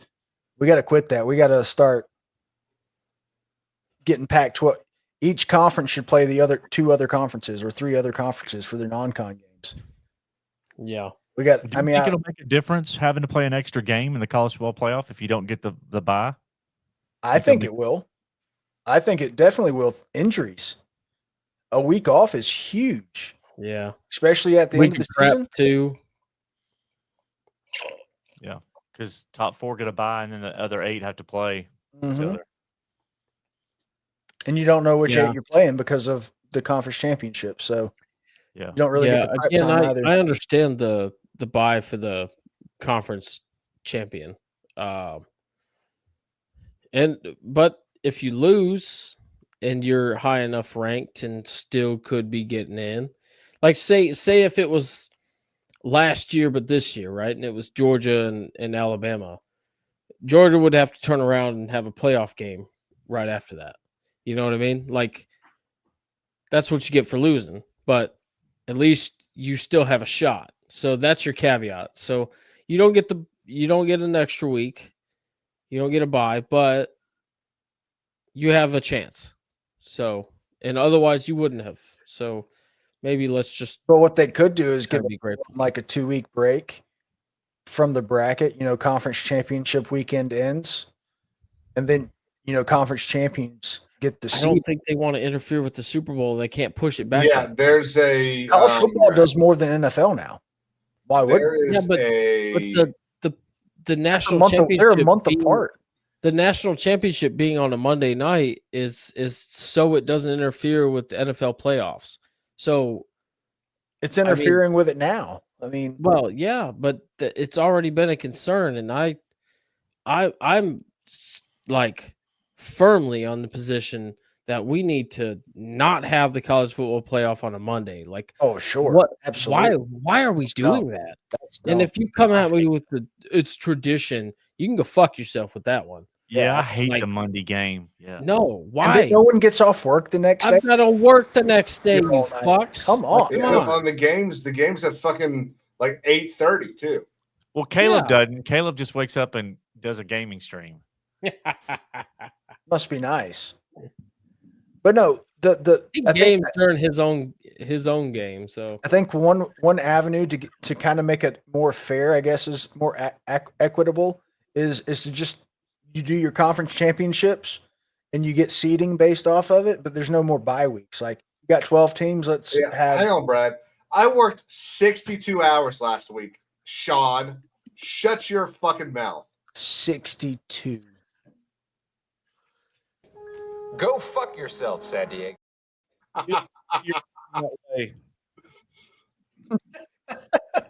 Speaking of work, on my head. Real quick, Sundowners. Does it come out at a specific time or like once it crosses 12 o'clock? You talking about Yellowstone? That'll probably be 7-8 Central or something. I don't know because Tulsa King, I noticed this season when it hits like midnight or 1 a.m., it comes out. But is it coming out on Paramount or is it coming out on Peacock? They said Paramount Net. They said network on the commercial. Paramount Network. That verbiage. That's a good question, Caleb. I thought it was Paramount Plus. Because Peacock has the streaming rights.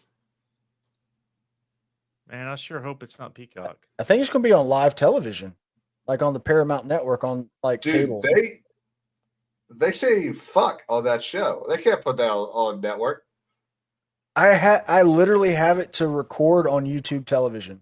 On YouTube Yellowstone TV. will stream on Paramount Plus and Peacock at 8 p.m. Eastern Time, Sunday, November 10th. So 7 p.m. tomorrow. Nice.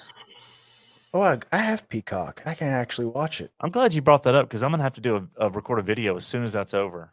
So are you guys Are you guys bingers or do you like watch it once episode at a time? It depends on the show.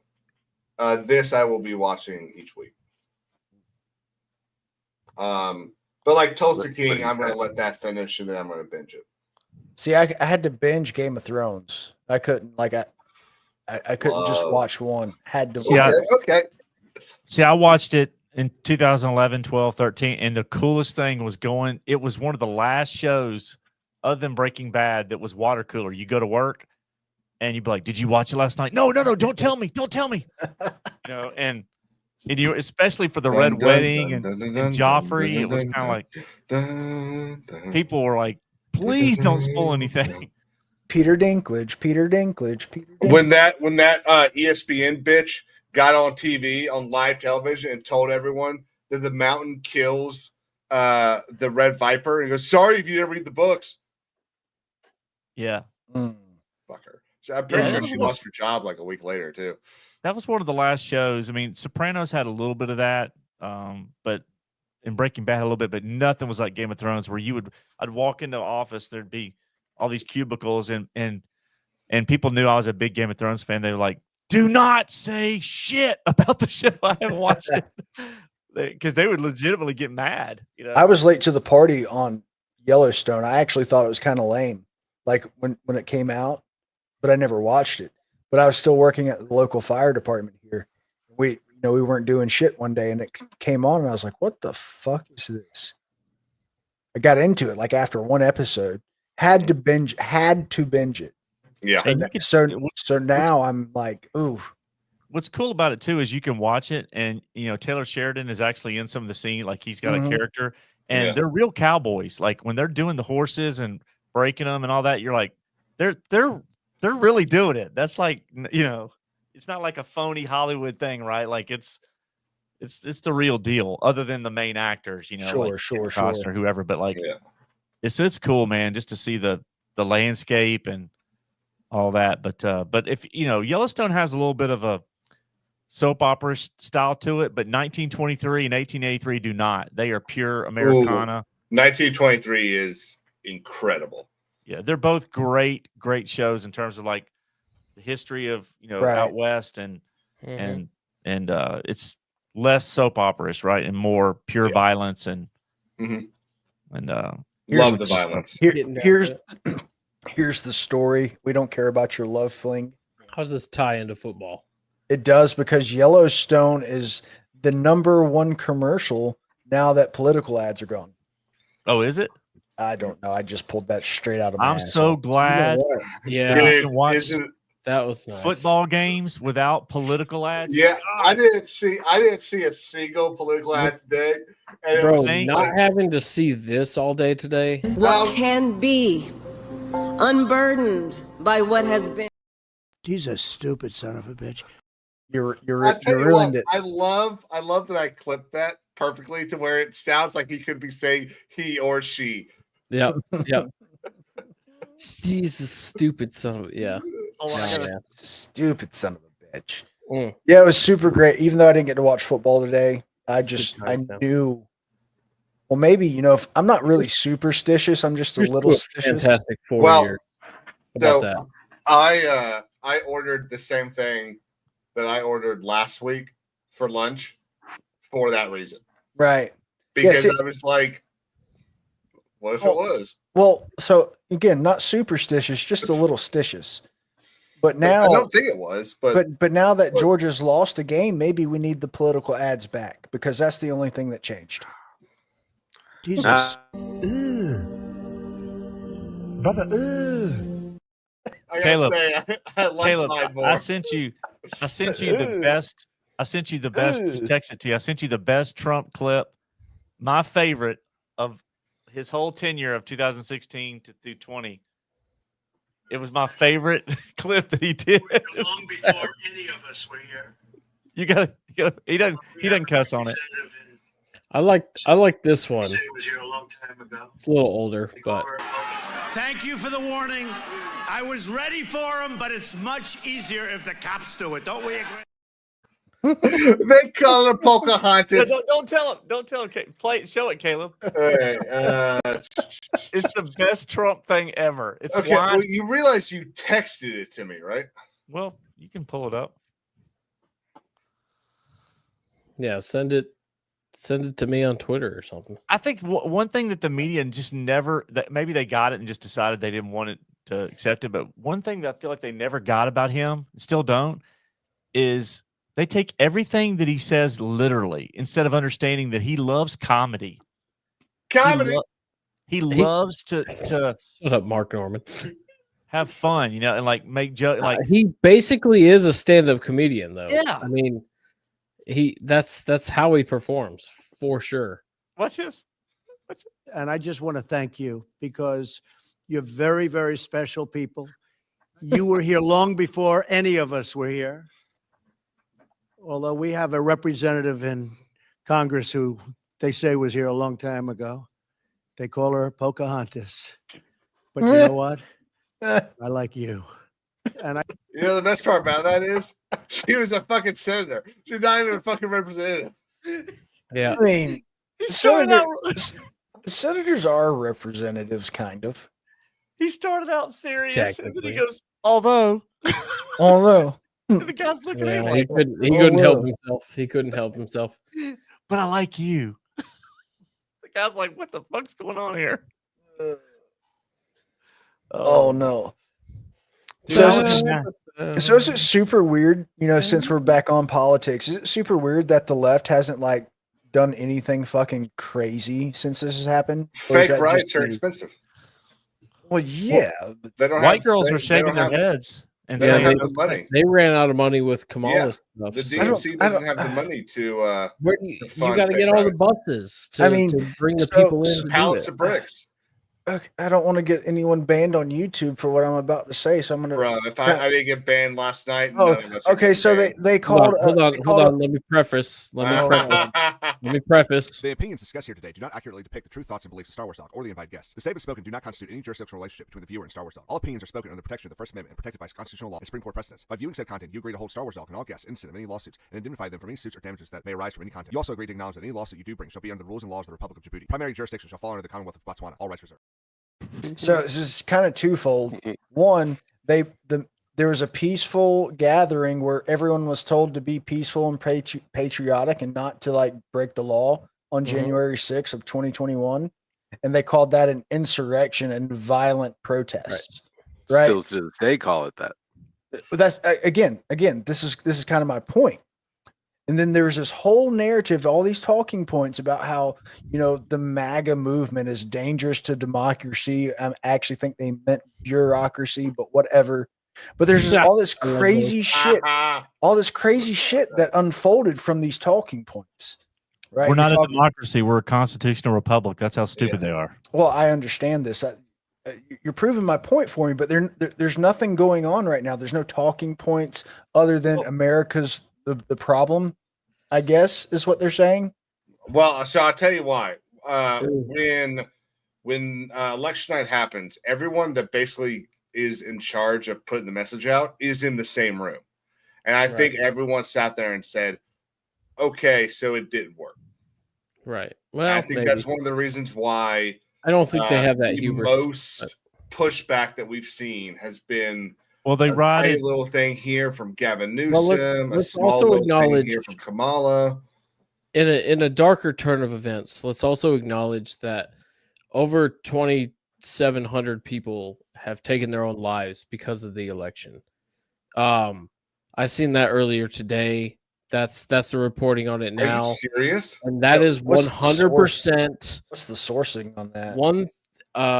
I saw it on Twitter, but it was on a news broadcast. One guy that is 100% legacy mainstream media's fault for fear mongering these people into those kind of responses. Well, also when the pandemic was around, millions of people died from COVID. The pandemic. Right. If you went to the hospital and died, like you died from COVID, the gunshot wound to the head definitely wasn't the cause. It was COVID. So the motorcycle accident that wasn't COVID. Right. So let's not blame the mental health crisis that's been ongoing for the past 20 years in this country on an election. Yeah. See, that's propaganda. Anyway, I can see. I think that's propaganda. 2,700. I mean, that's about equal with what happens a day in suicide anyway. That's been happening. Well, but now it's because of the election. Still. Okay. I mean, maybe that's the case, but maybe, it's not outside of the realm. I mean, it makes sense. Was it a spike of 2,700 people?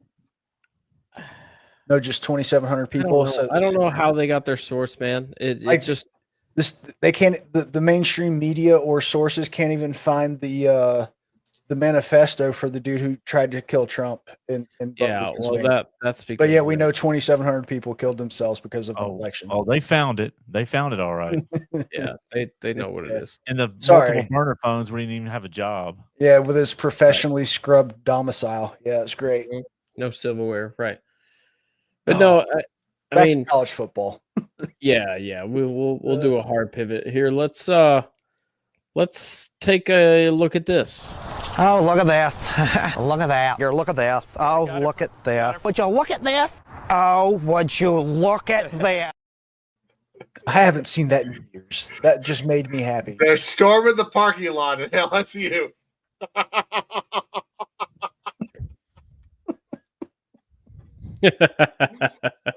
God, that was really poor funny. LSU. Yeah, I get it though. Was it a beatdown of master proportions? Bro, it was bad. It was awful. It was an ass whipping. It was embarrassing. 42-17. Oh my God. Yeah, Alabama walked in on there the road. They gave him a little bit of this. Flaming dragon, fuckface. First, take a big step back and literally fuck your own own face! Now, I don't know what kind of pan-Pacific bullshit power play you're trying to pull here, but Asia Jack is my territory. So whatever you're thinking, you better think again. Otherwise, I'm going to have to head down there, and I will rain down on a godly fucking firestorm upon you. You're going to have to call the fucking United Nations and get a fucking binding resolution to keep me from fucking destroying you. I am talking scorched earth, motherfucker. I will massacre you. I will fuck you up. Yeah, 42-13. I think. But, I mean, and it should have been less than that. They got a garbage time touchdown at the end of the game when they likely had fourth string players playing because they didn't want to get any key players hurt. So, I mean, LSU got embarrassed today. Yeah, Jalen Milroe rushed for 4 touchdowns, nearly 200 yards. Shit. Yeah. Oof. You think he came out to his post-game press conference and said, "Laissez le bon temps rouler"? So the little bit. One of our favorite things to do Monday mornings, or actually Monday, I think, is to watch the SEC shorts. And obviously, if anyone missed it, the main guy there was at the Vandy game today, where he actually got his own walkout. And I'm trying to find it.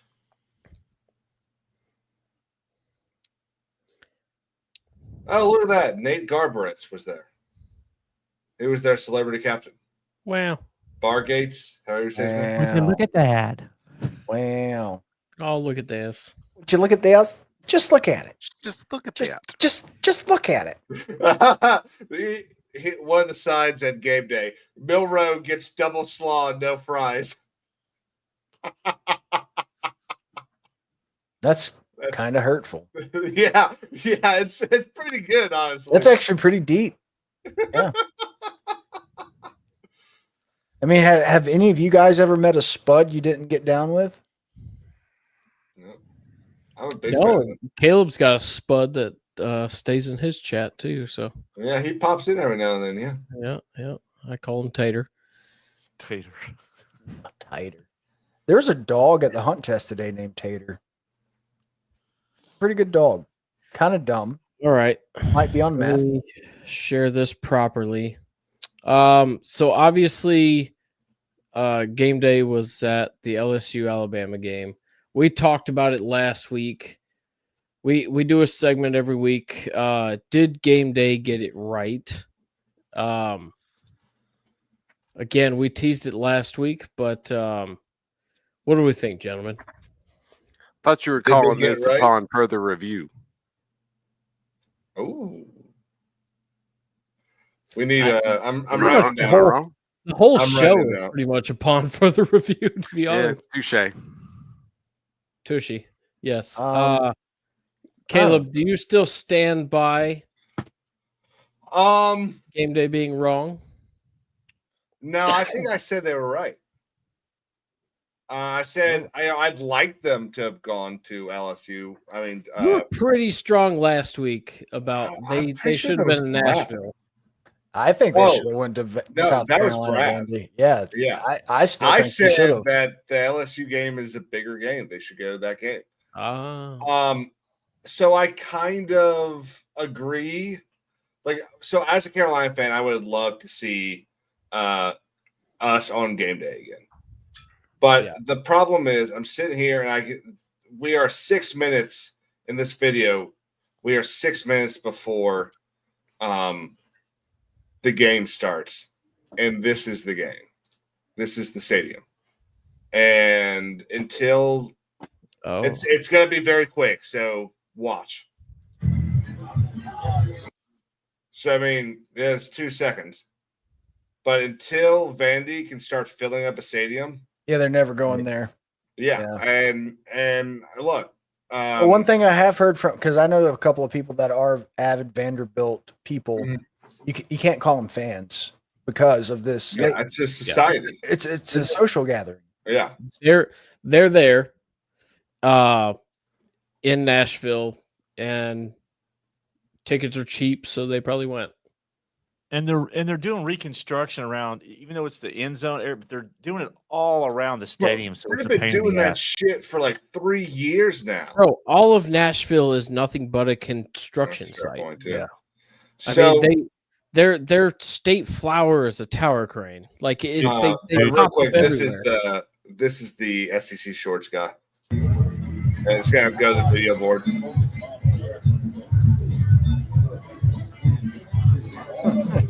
That's cool though. I think they both the SEC shorts crew and Vanderbilt. I think they deserved all of that. I think Vanderbilt 100% deserved all the hype that they got.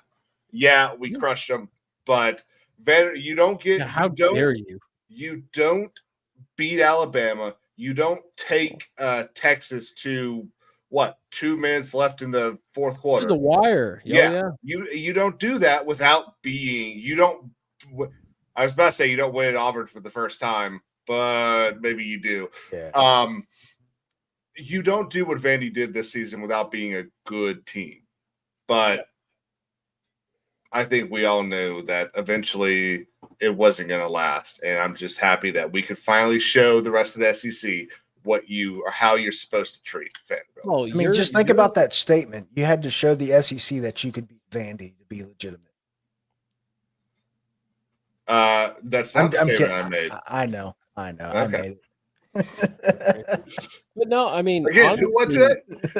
Oh God, I didn't know how that game was going to go. You got upsetter against upsetter, just two teams that nobody wants to fucking see. And it's not because you're just world beaters and that you're going to win it all, but just a game that if your team fucks up, South Carolina and Vandy will take advantage of it. Guys, holy shit.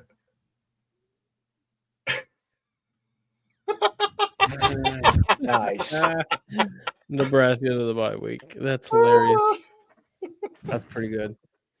Well, on game day, let's check out the kick. Let's see if they I would like to as a slightly stitious, not superstitious, but I would like to see how many times if they at game day, if the player makes the kick or misses the kick, whether or not they win or lose the game. Well, I think only one person's made the kick so far. Well, because there was a big thing with Georgia. If Lee Corso put the dog head on, we lost. Like that was just how it went. What's up, X-Wing? Mostly stitious. Stitious. Yes, indeed. Yes, indeed. All right, let's see what happened here. Kirk, you said you have kicked or you have kicked the ball? Okay. It's not about if he's kicked before. It's about magic happening here in Baton Rouge, Louisiana. Kenley, be ready. It's got hard left. Okay, Kirk has no faith. Just in case. Moving up. You need to feed off of that, Brady. Stack the chips, brother. Make the kick. There you go. $525,000. I don't feel like they give them enough room. $400,000 for hurricane relief. $125,000 to your pockets. Right? Shouldn't it be like 4 giant steps to that side? In the bayou. Not for an extra point. Oh. Where'd it go? Wow. What do you think? What do you think there? You think if you got one more kick, you'd make it? I think so. How do you deal with the humidity down here? You got to aim right. I know. All right, let's go. He called it about going left, though. Yeah. Aim for the right upright. The right upright. Brady, how about this? I haven't talked to the Lemoyne company, obviously. He said if you would have made it, he would have donated $200,000 instead of $100,000 to hurricane relief. I'm going to speak for him because I had dinner with him last night, and I know the pockets are very deep for him. Oh, yeah. But he's a great man. He'll donate $500,000 to hurricane relief if you make this kick. And your kick will be worth $250,000. Oh my God. $750,000, Brady. Wow. All you got to Dude, do that is guy, kick the a guy 53-yard whose field company goal. is It's so going, easy. what the fuck are One you doing? job. Let's Good thing he wore his brown pants. Boston You're Carter is right. underneath the upright. So is Stanford Steve. We're going right upright. Make right the adjustment. upright. Come on, bro. Right upright. Don't miss left. Kelsey missed left twice last week. Don't miss left.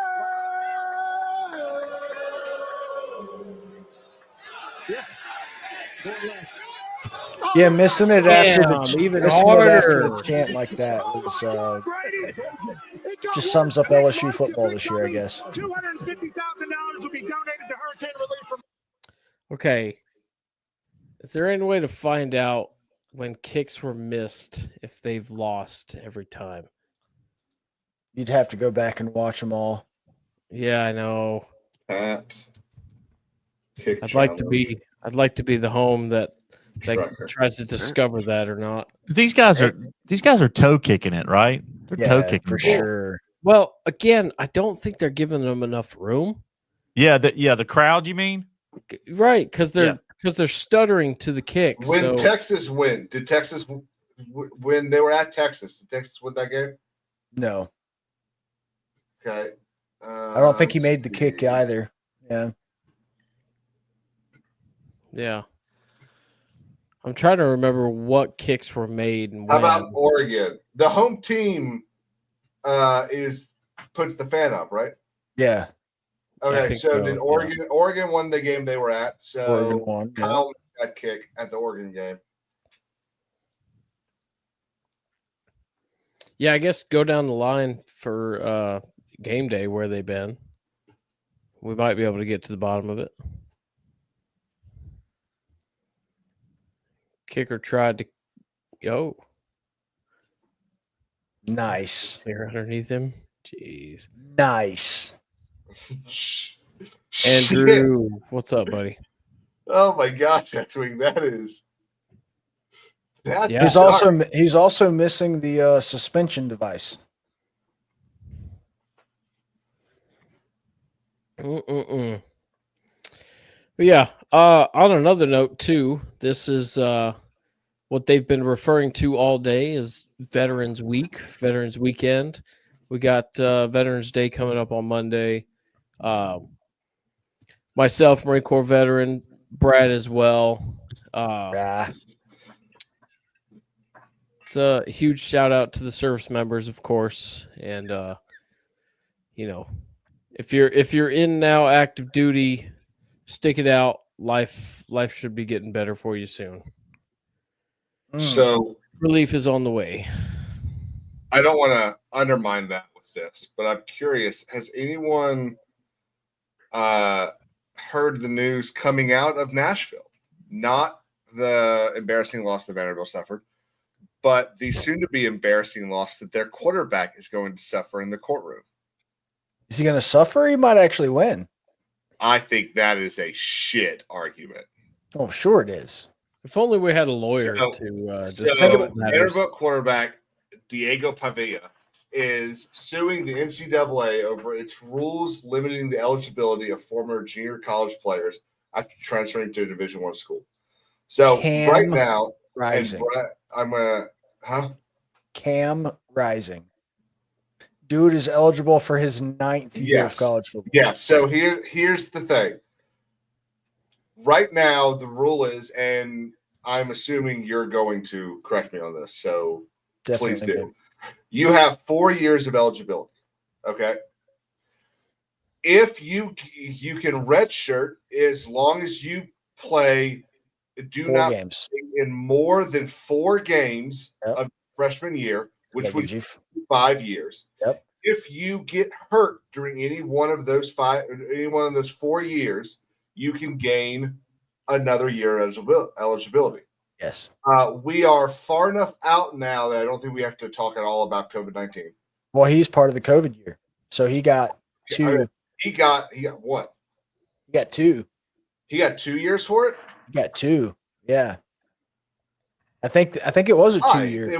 Or was it a 1 year thing? At least for baseball, it was a 1 year thing. It might still be a 1 year. I want to say there was a 2 year thing because that's why he's been there so long. Or he might have got hurt during the COVID years. But see, that's the thing. He keeps getting hurt like in the first or second so game it just of the season. so it just keeps adding on. That's so so here's the deal. I think what's most likely going, and let me keep going on this. The JUCO eligibility bylaws limit athletes who begin their college careers at junior college to only 2 or 3 seasons of NCAA Division I football, as opposed to the 4 seasons of competition, and NIL compensation opportunities available to all other NCAA Division I football players. But this is the reason why I think this is the dumb argument, because what he's saying is that his time in junior college, both as a student and an athlete, we don't even have to talk about student athlete, just as a student and as an athlete, should not count towards his time in NCAA Division I. Right. He's trying to take advantage of NIL. Yeah, but I think that's bullshit, because the whole reason you are in the program is because you are a student at that university. You have already used up one of your 4 years of college going to junior college. So what if he gets a grade 3 concussion and then gets another year? Is that a fake injury? I think you get a medical fourth year. Redshirt. Medical red shirt. Yeah, or a medical red shirt. Can he not get a medical red shirt? I think it's so arbitrary now, or not arbitrary, so complex. And dude, so most of the people go to these schools are there for most of the time 3 years. If they're there for 4, it's because 1, they're either working on their draft stock, or 2, they're never playing in the NFL again. Yeah, They're there for more than that. They're most just there of the time, probably 9 out of 10 times. They're just there because they don't want to go sell insurance yet. Yeah, I mean, absolutely. How many former football and baseball players do we know that sell insurance as their job? So why? Or houses? Why, if he can take the opportunity to stay and play football? I mean, hell, we're paying him millions of dollars now. Why not? I think it's a shit argument. I think, and if the court is smart, they will throw this out without prejudice, without making any sort of ruling, because I don't think anyone involved in any sort of system wants a ruling on this, because this will open the floodgates to litigation. Yes, this would be. I honestly, what Diego, I would be willing to bet Diego did not even talk to the NCAA. Oh no, he talked to his agent. Yeah, talked to his agent for sure. And they said, "Oh, what we need to do is we need to get the people on your side." It's like, absolutely not in this case. The perfect example of this is the 95. The 94. What's it called? Strike.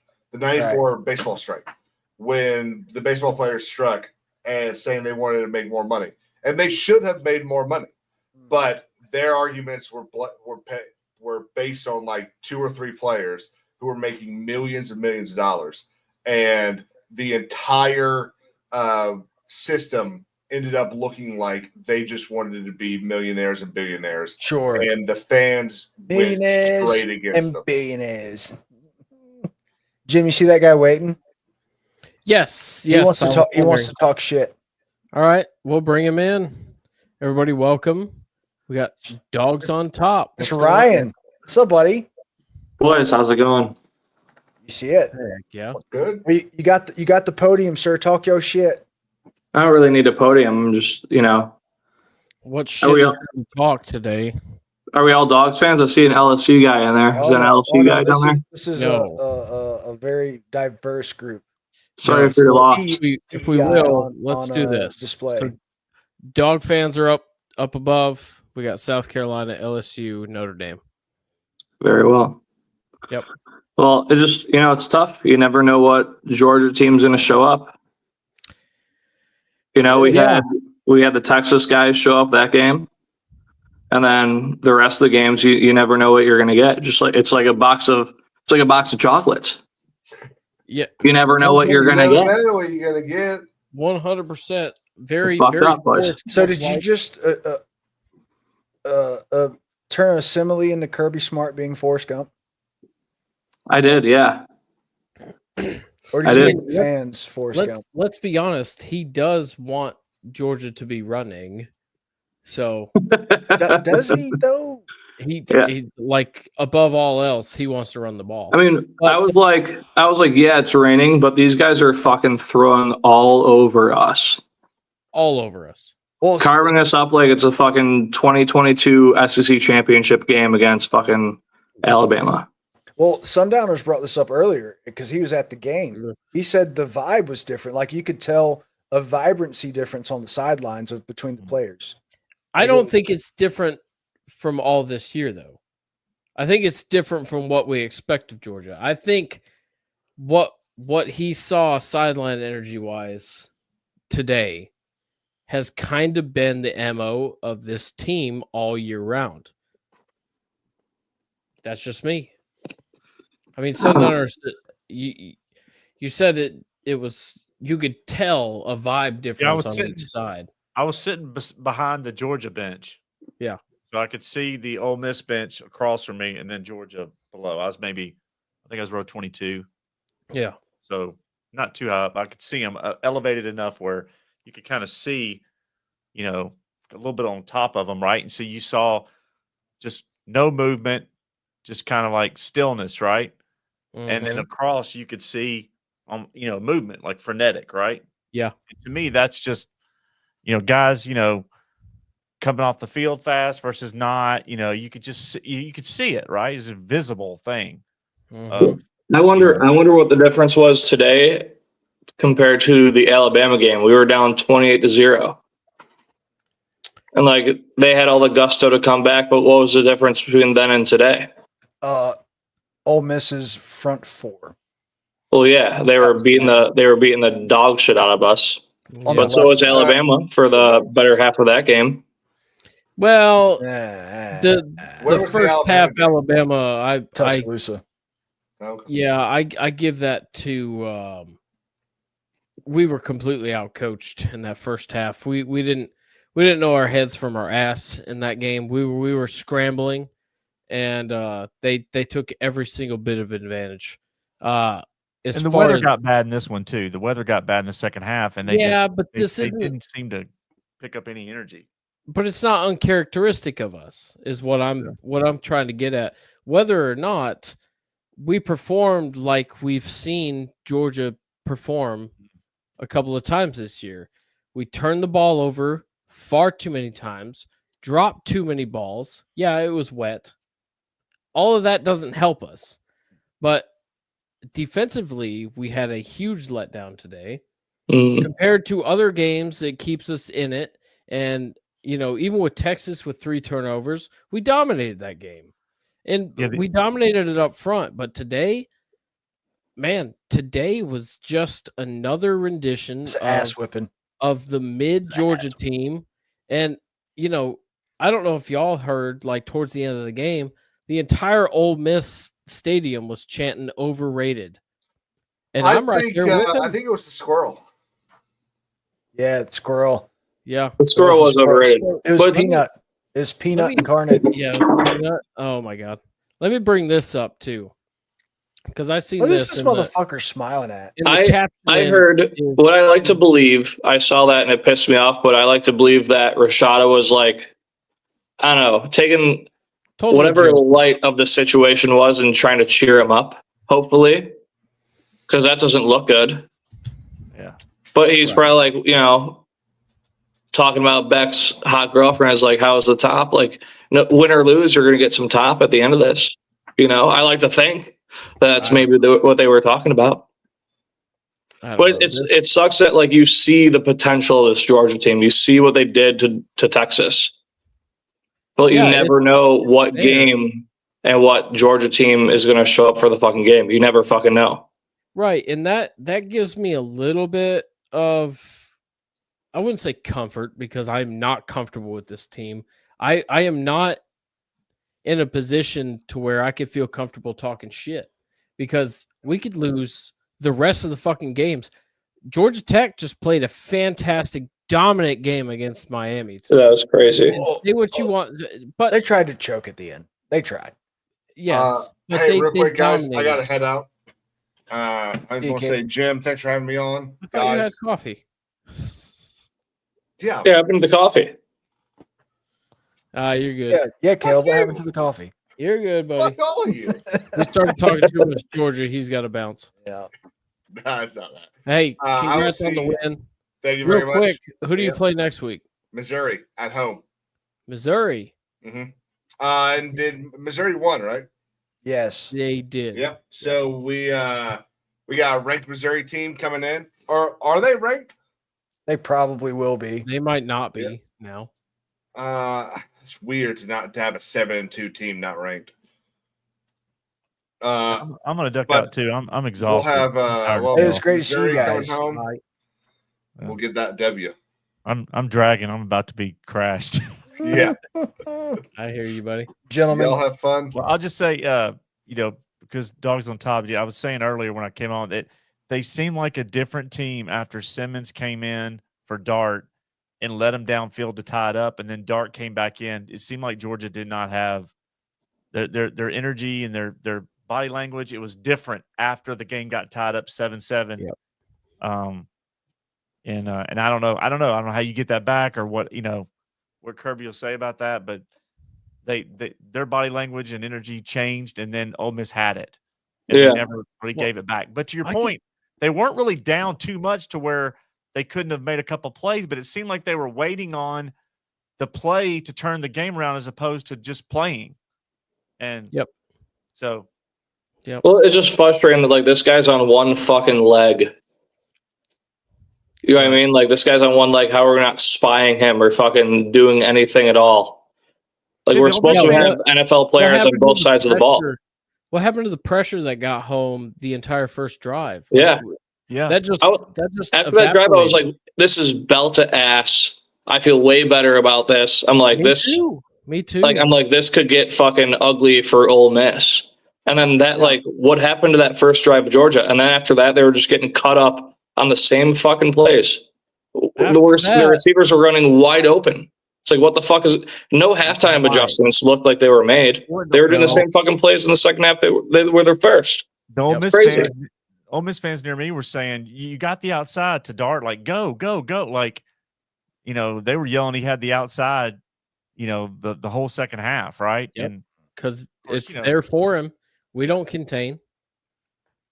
But that's great. I like the first drive compared to the entire game was like one Georgia team showed up for one drive, and then I don't know what fucking happened.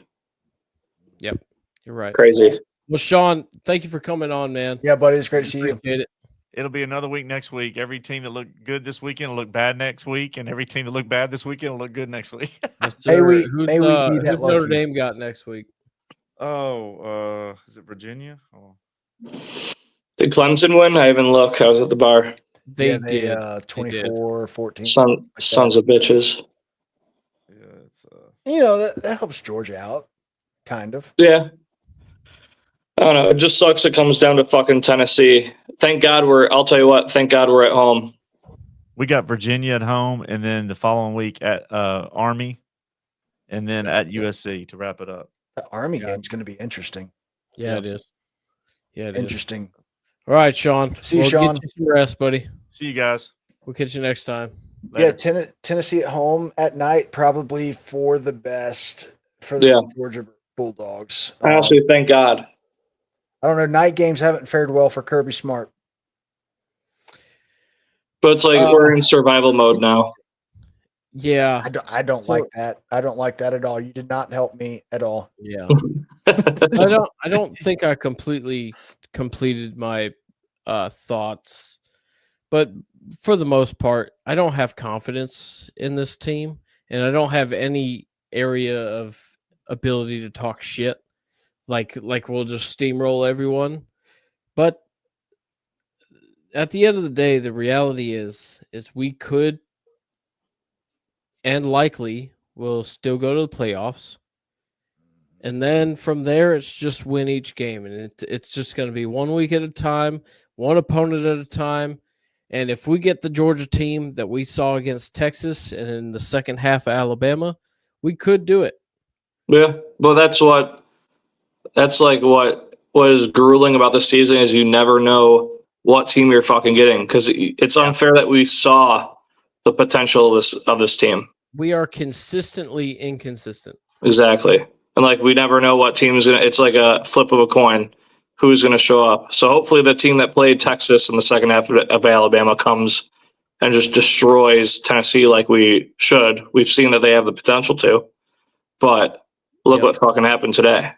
And why? Like I love Cash Jones, but why is he in front of Nate Frazier? I mean, granted, this is before the fucking 2 turnovers. It was. You're right. You know what I mean? Why is Cash Jones getting the ball and getting reps over? I was like, why the fuck is this happening? I can tell you, it's pass protection. Nate Frazier can't block. Yeah.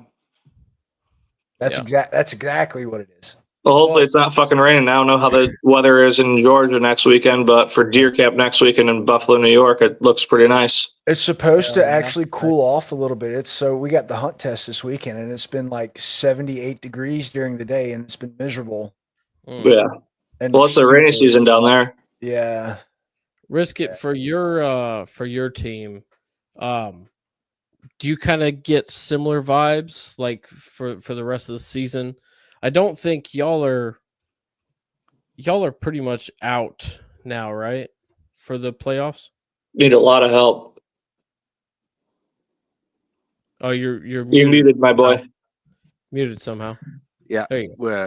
We're definitely I mean, we need a shit ton of help. No other way to put it. LSU is on their heels. Texas, Tennessee, Bama, Georgia are all better. They've proven it, even if within their up and down weeks as well. But it's on the next season at this point for LSU.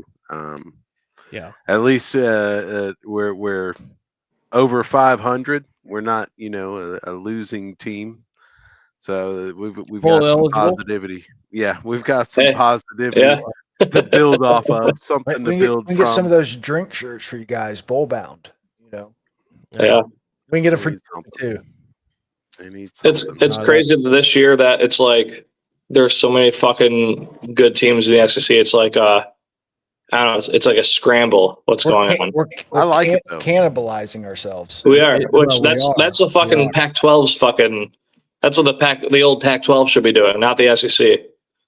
Yeah. Well, you look at the last 2 decades of the SEC play, and we have been elite. And it doesn't matter what team you're coming across; they're going to have some elite players on them. The extent of how great the team makes it throughout the season varies, but now it's expanded. Plus, you have kids just jumping schools willy-nilly because their hormone pill didn't work that day. We're gonna have to get the stats on this, but the SEC is the producer to the NFL, at least on draft days. Yeah, I mean, I wonder if NIL actually have an effect on this. This is actually something I should try to start tracking, because if everyone's just going everywhere, because I don't think they're just traveling within conference. Well, I feel like it helped. It definitely helped Ole Miss. I mean, look what they fucking did in the offseason.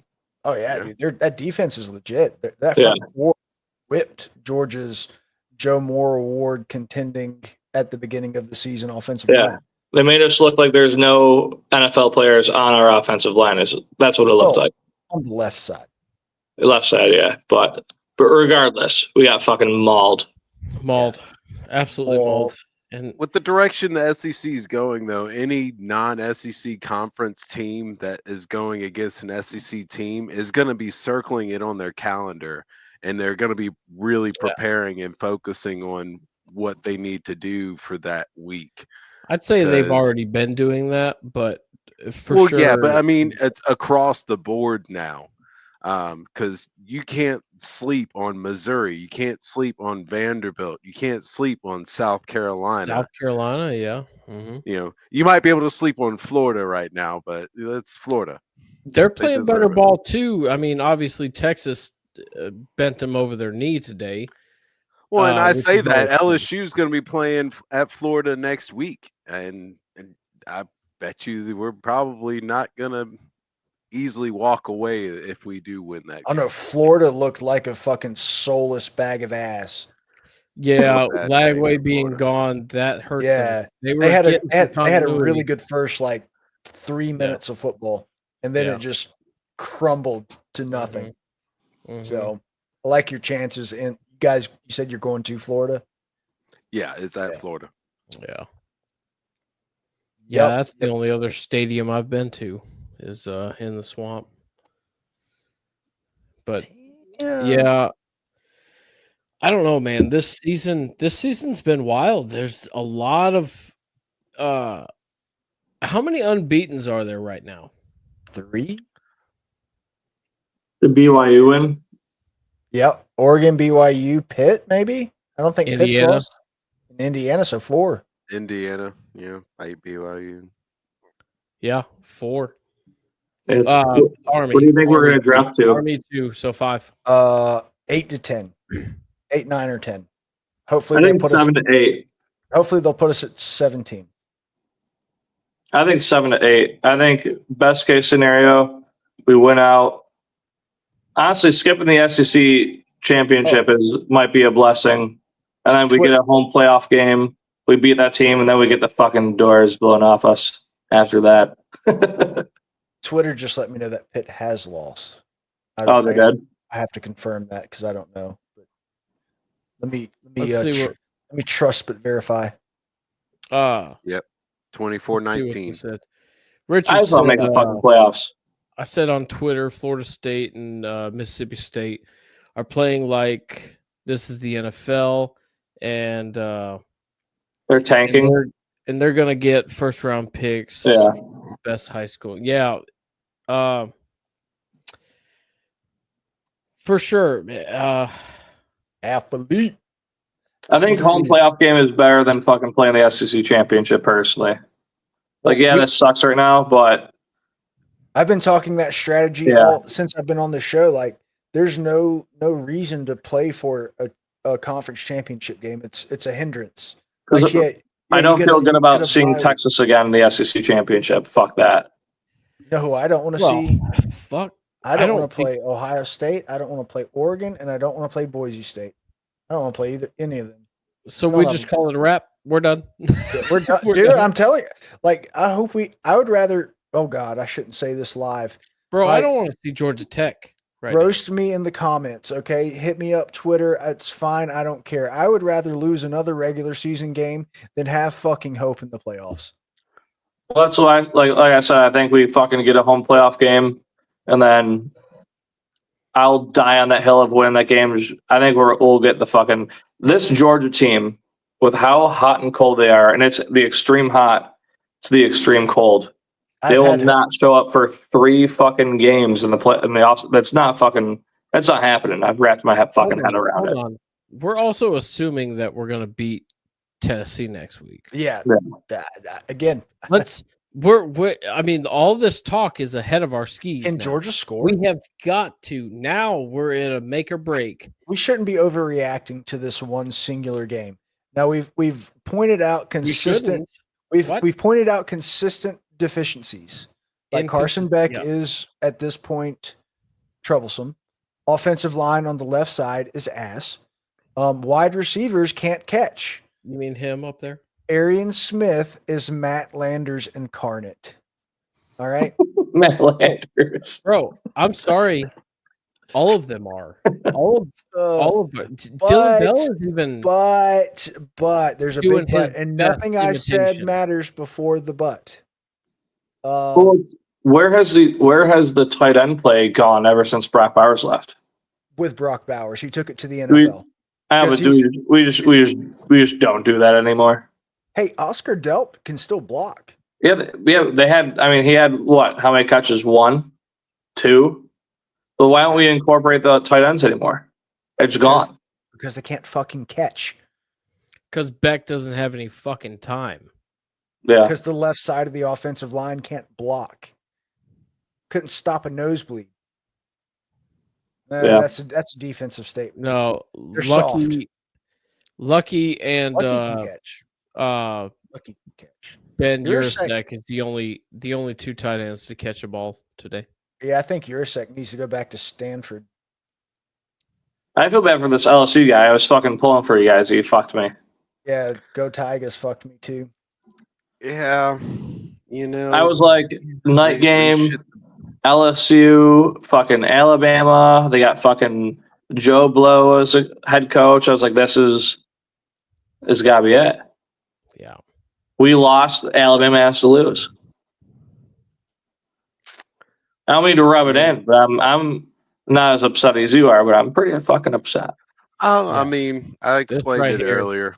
I'm not SEC too football upset. saying next week is everything, 100%. Oh yeah, absolutely for both teams. For both teams. This is in fact a playoff elimination game next week. Yep. For Georgia. Yep. Oh God. Who's LSU's quarterback again? What's his name? Nuss the Bus. Yeah, is he a senior? Junior. Is he gonna go next year? You think? I think he does have. I think he has like a 3rd round, 4th round evaluation. He's got high prospects. And his play this season has been pretty good, minus today. A big factor as well has been a defense that isn't stopping anybody. So he which is rare for LSU. Usually they're defense heavy, other than the fucking Joe Burrow years. But LSU spent all that money on defensive coordinator this year too. That's odd. Yeah, that's definitely a culture we're not used to. I mean, I wasn't watching extremely closely for your game, but what would you contribute the main reason why Alabama did what they did? Coaching. You know, at the end of the day, the wins go to the players, the losses go to the coaches. In my opinion. What about on the field? That was Jalen Milroe. I was at the bar, so I was like kind of like looking back and forth on the TV. Jalen Milroe proved he was the fastest player on that field today. You couldn't stop him. They couldn't stop him. He ran. He probably had over 100 yards rushing. I'm just guessing off the top of my head. I could look it up real quick. That's what's frustrating because or there's some players who are like, we fucking have this motherfucker. He fucking squirts out of it. Yeah. There was a couple. He just, did a little press spin move. Damn. I'm asking. I fucking hate the motherfucker too. Sheesh. Let's see. Milroe had 12 attempts for 185 rushing yards. Oh, dude, I'm watching a clip on Twitter right now. He just ran it down their throat like it was a design QB up the middle to look like counter. Oh my God. They had no plan for him. No Boys, plan. And they didn't make any adjustments in second half. I was sitting there. Yeah. No, I wanted to turn it off so bad, but I was like, I have to sit here. It was the Clockwork Orange scene where my eyes were just glued open and I just had to watch it. There was nothing I could do. You're in the movie Bird Box, so you can't look away. I had to take my punishment and take my lickings, and it didn't feel good. I didn't like it. Yeah.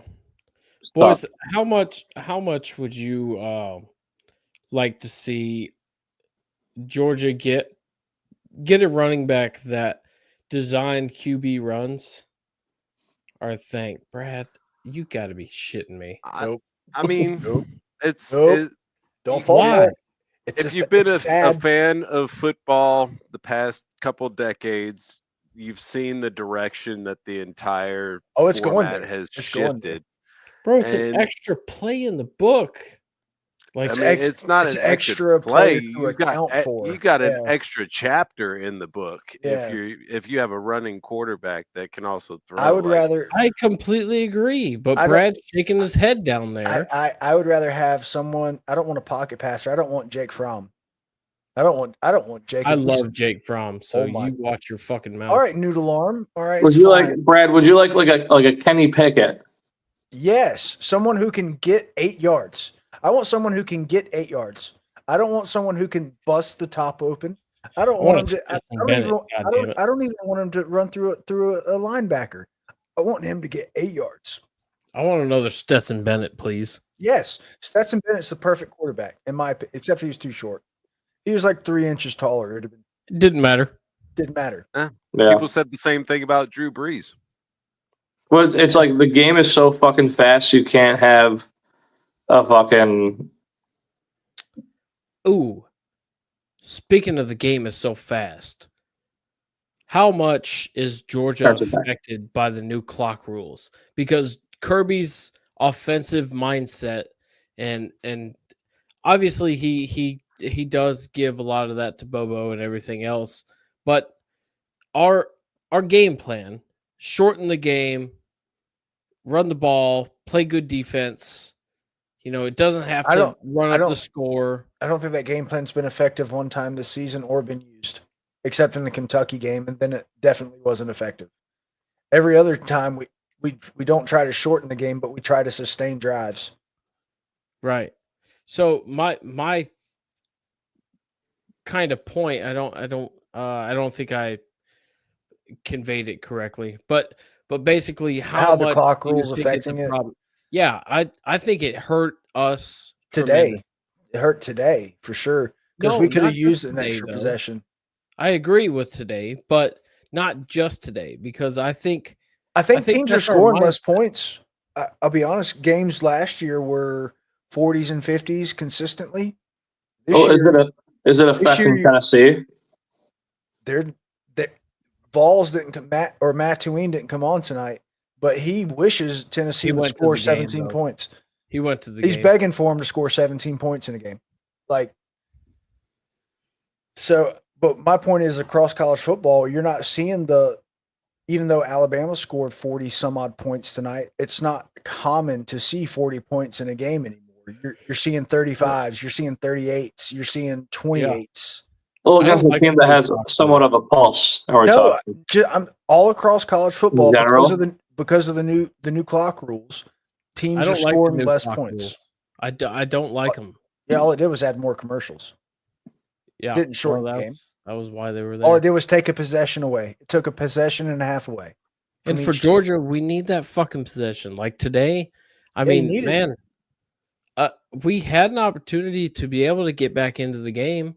Obviously, tip pass, interception, fuck that all up. And they didn't score at halftime coming out of the gate. They didn't score at touchdown. That was the ball game right there. Mm-hmm. Yep, that was You're it. absolutely right.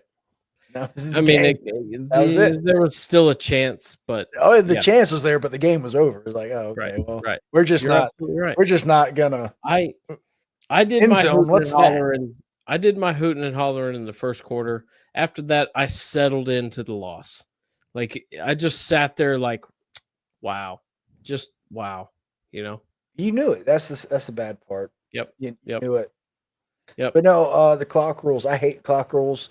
You've heard me bitch about it, Jim or Ryan. You haven't heard me bitch about it. Mm-hmm. All it did was make the 4-hour football game that we're used to watching. It made it 4 hours still, except for now for football we have 25 extra minutes of commercials. Yeah, that's all. Bro. Fuck! I just had a brain fart. Yeah, we needed that possession. Georgia came out strong. They came out swinging. It was been like, and then what happened? We gave Ole Miss the ball back, and they were doing the same shit that they did to us the entire first half, just carving us up.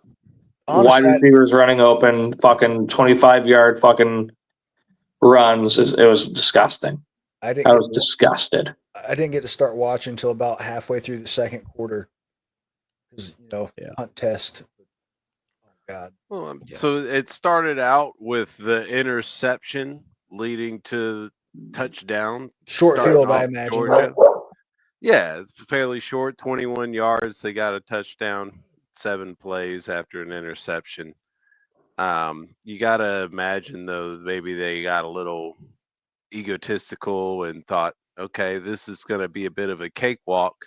Right. That's all I thought it was going to be, unfortunately. Ole Miss marches it down the field, 10 plays, 75 yards, answers back with another touchdown. No incompletions.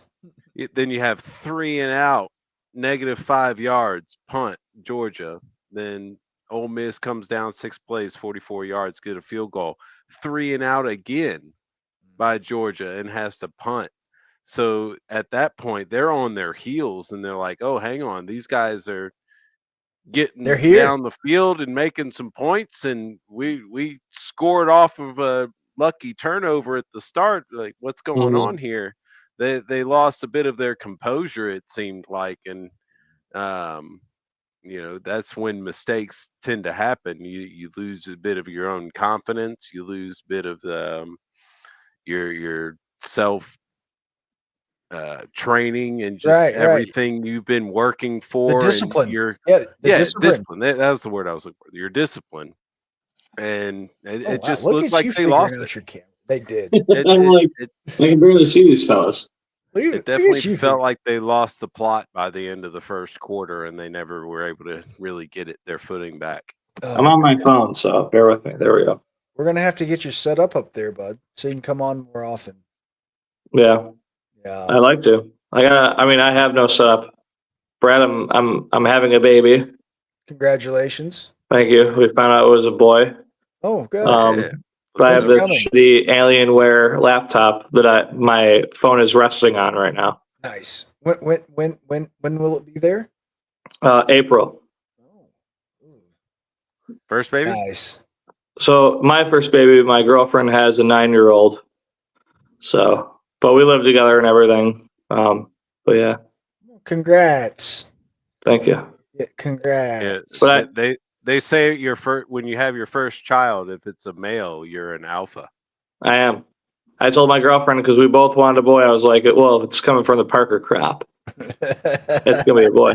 But I told my friends, because my girlfriend wants to get an evening job, I was like, I might have to pick up gaming again. Like, what am I gonna do in the evening when I can't go out to fucking be a gamer again? Yeah. Get a rig, get a camera, get a mic. Mm-hmm. Actually, I have all of those things if you want. You just have to. I'm going to twist your arm and make you come down to get That's fine with me. I'll fucking come down. Yeah, bring the dog. I will. Yeah, he's underneath the table right now. How's little fucking shitty Oakley? He's good. You pick up any birds yet? 8. We had, dude, it was a shitty fucking opening season. We got thank God we got 8 retrieves out of him, but it's better than nothing. I feel bad for him. The one day I was like, Oakley, we failed you. I have failed you. The boys have failed you. I took his collar off.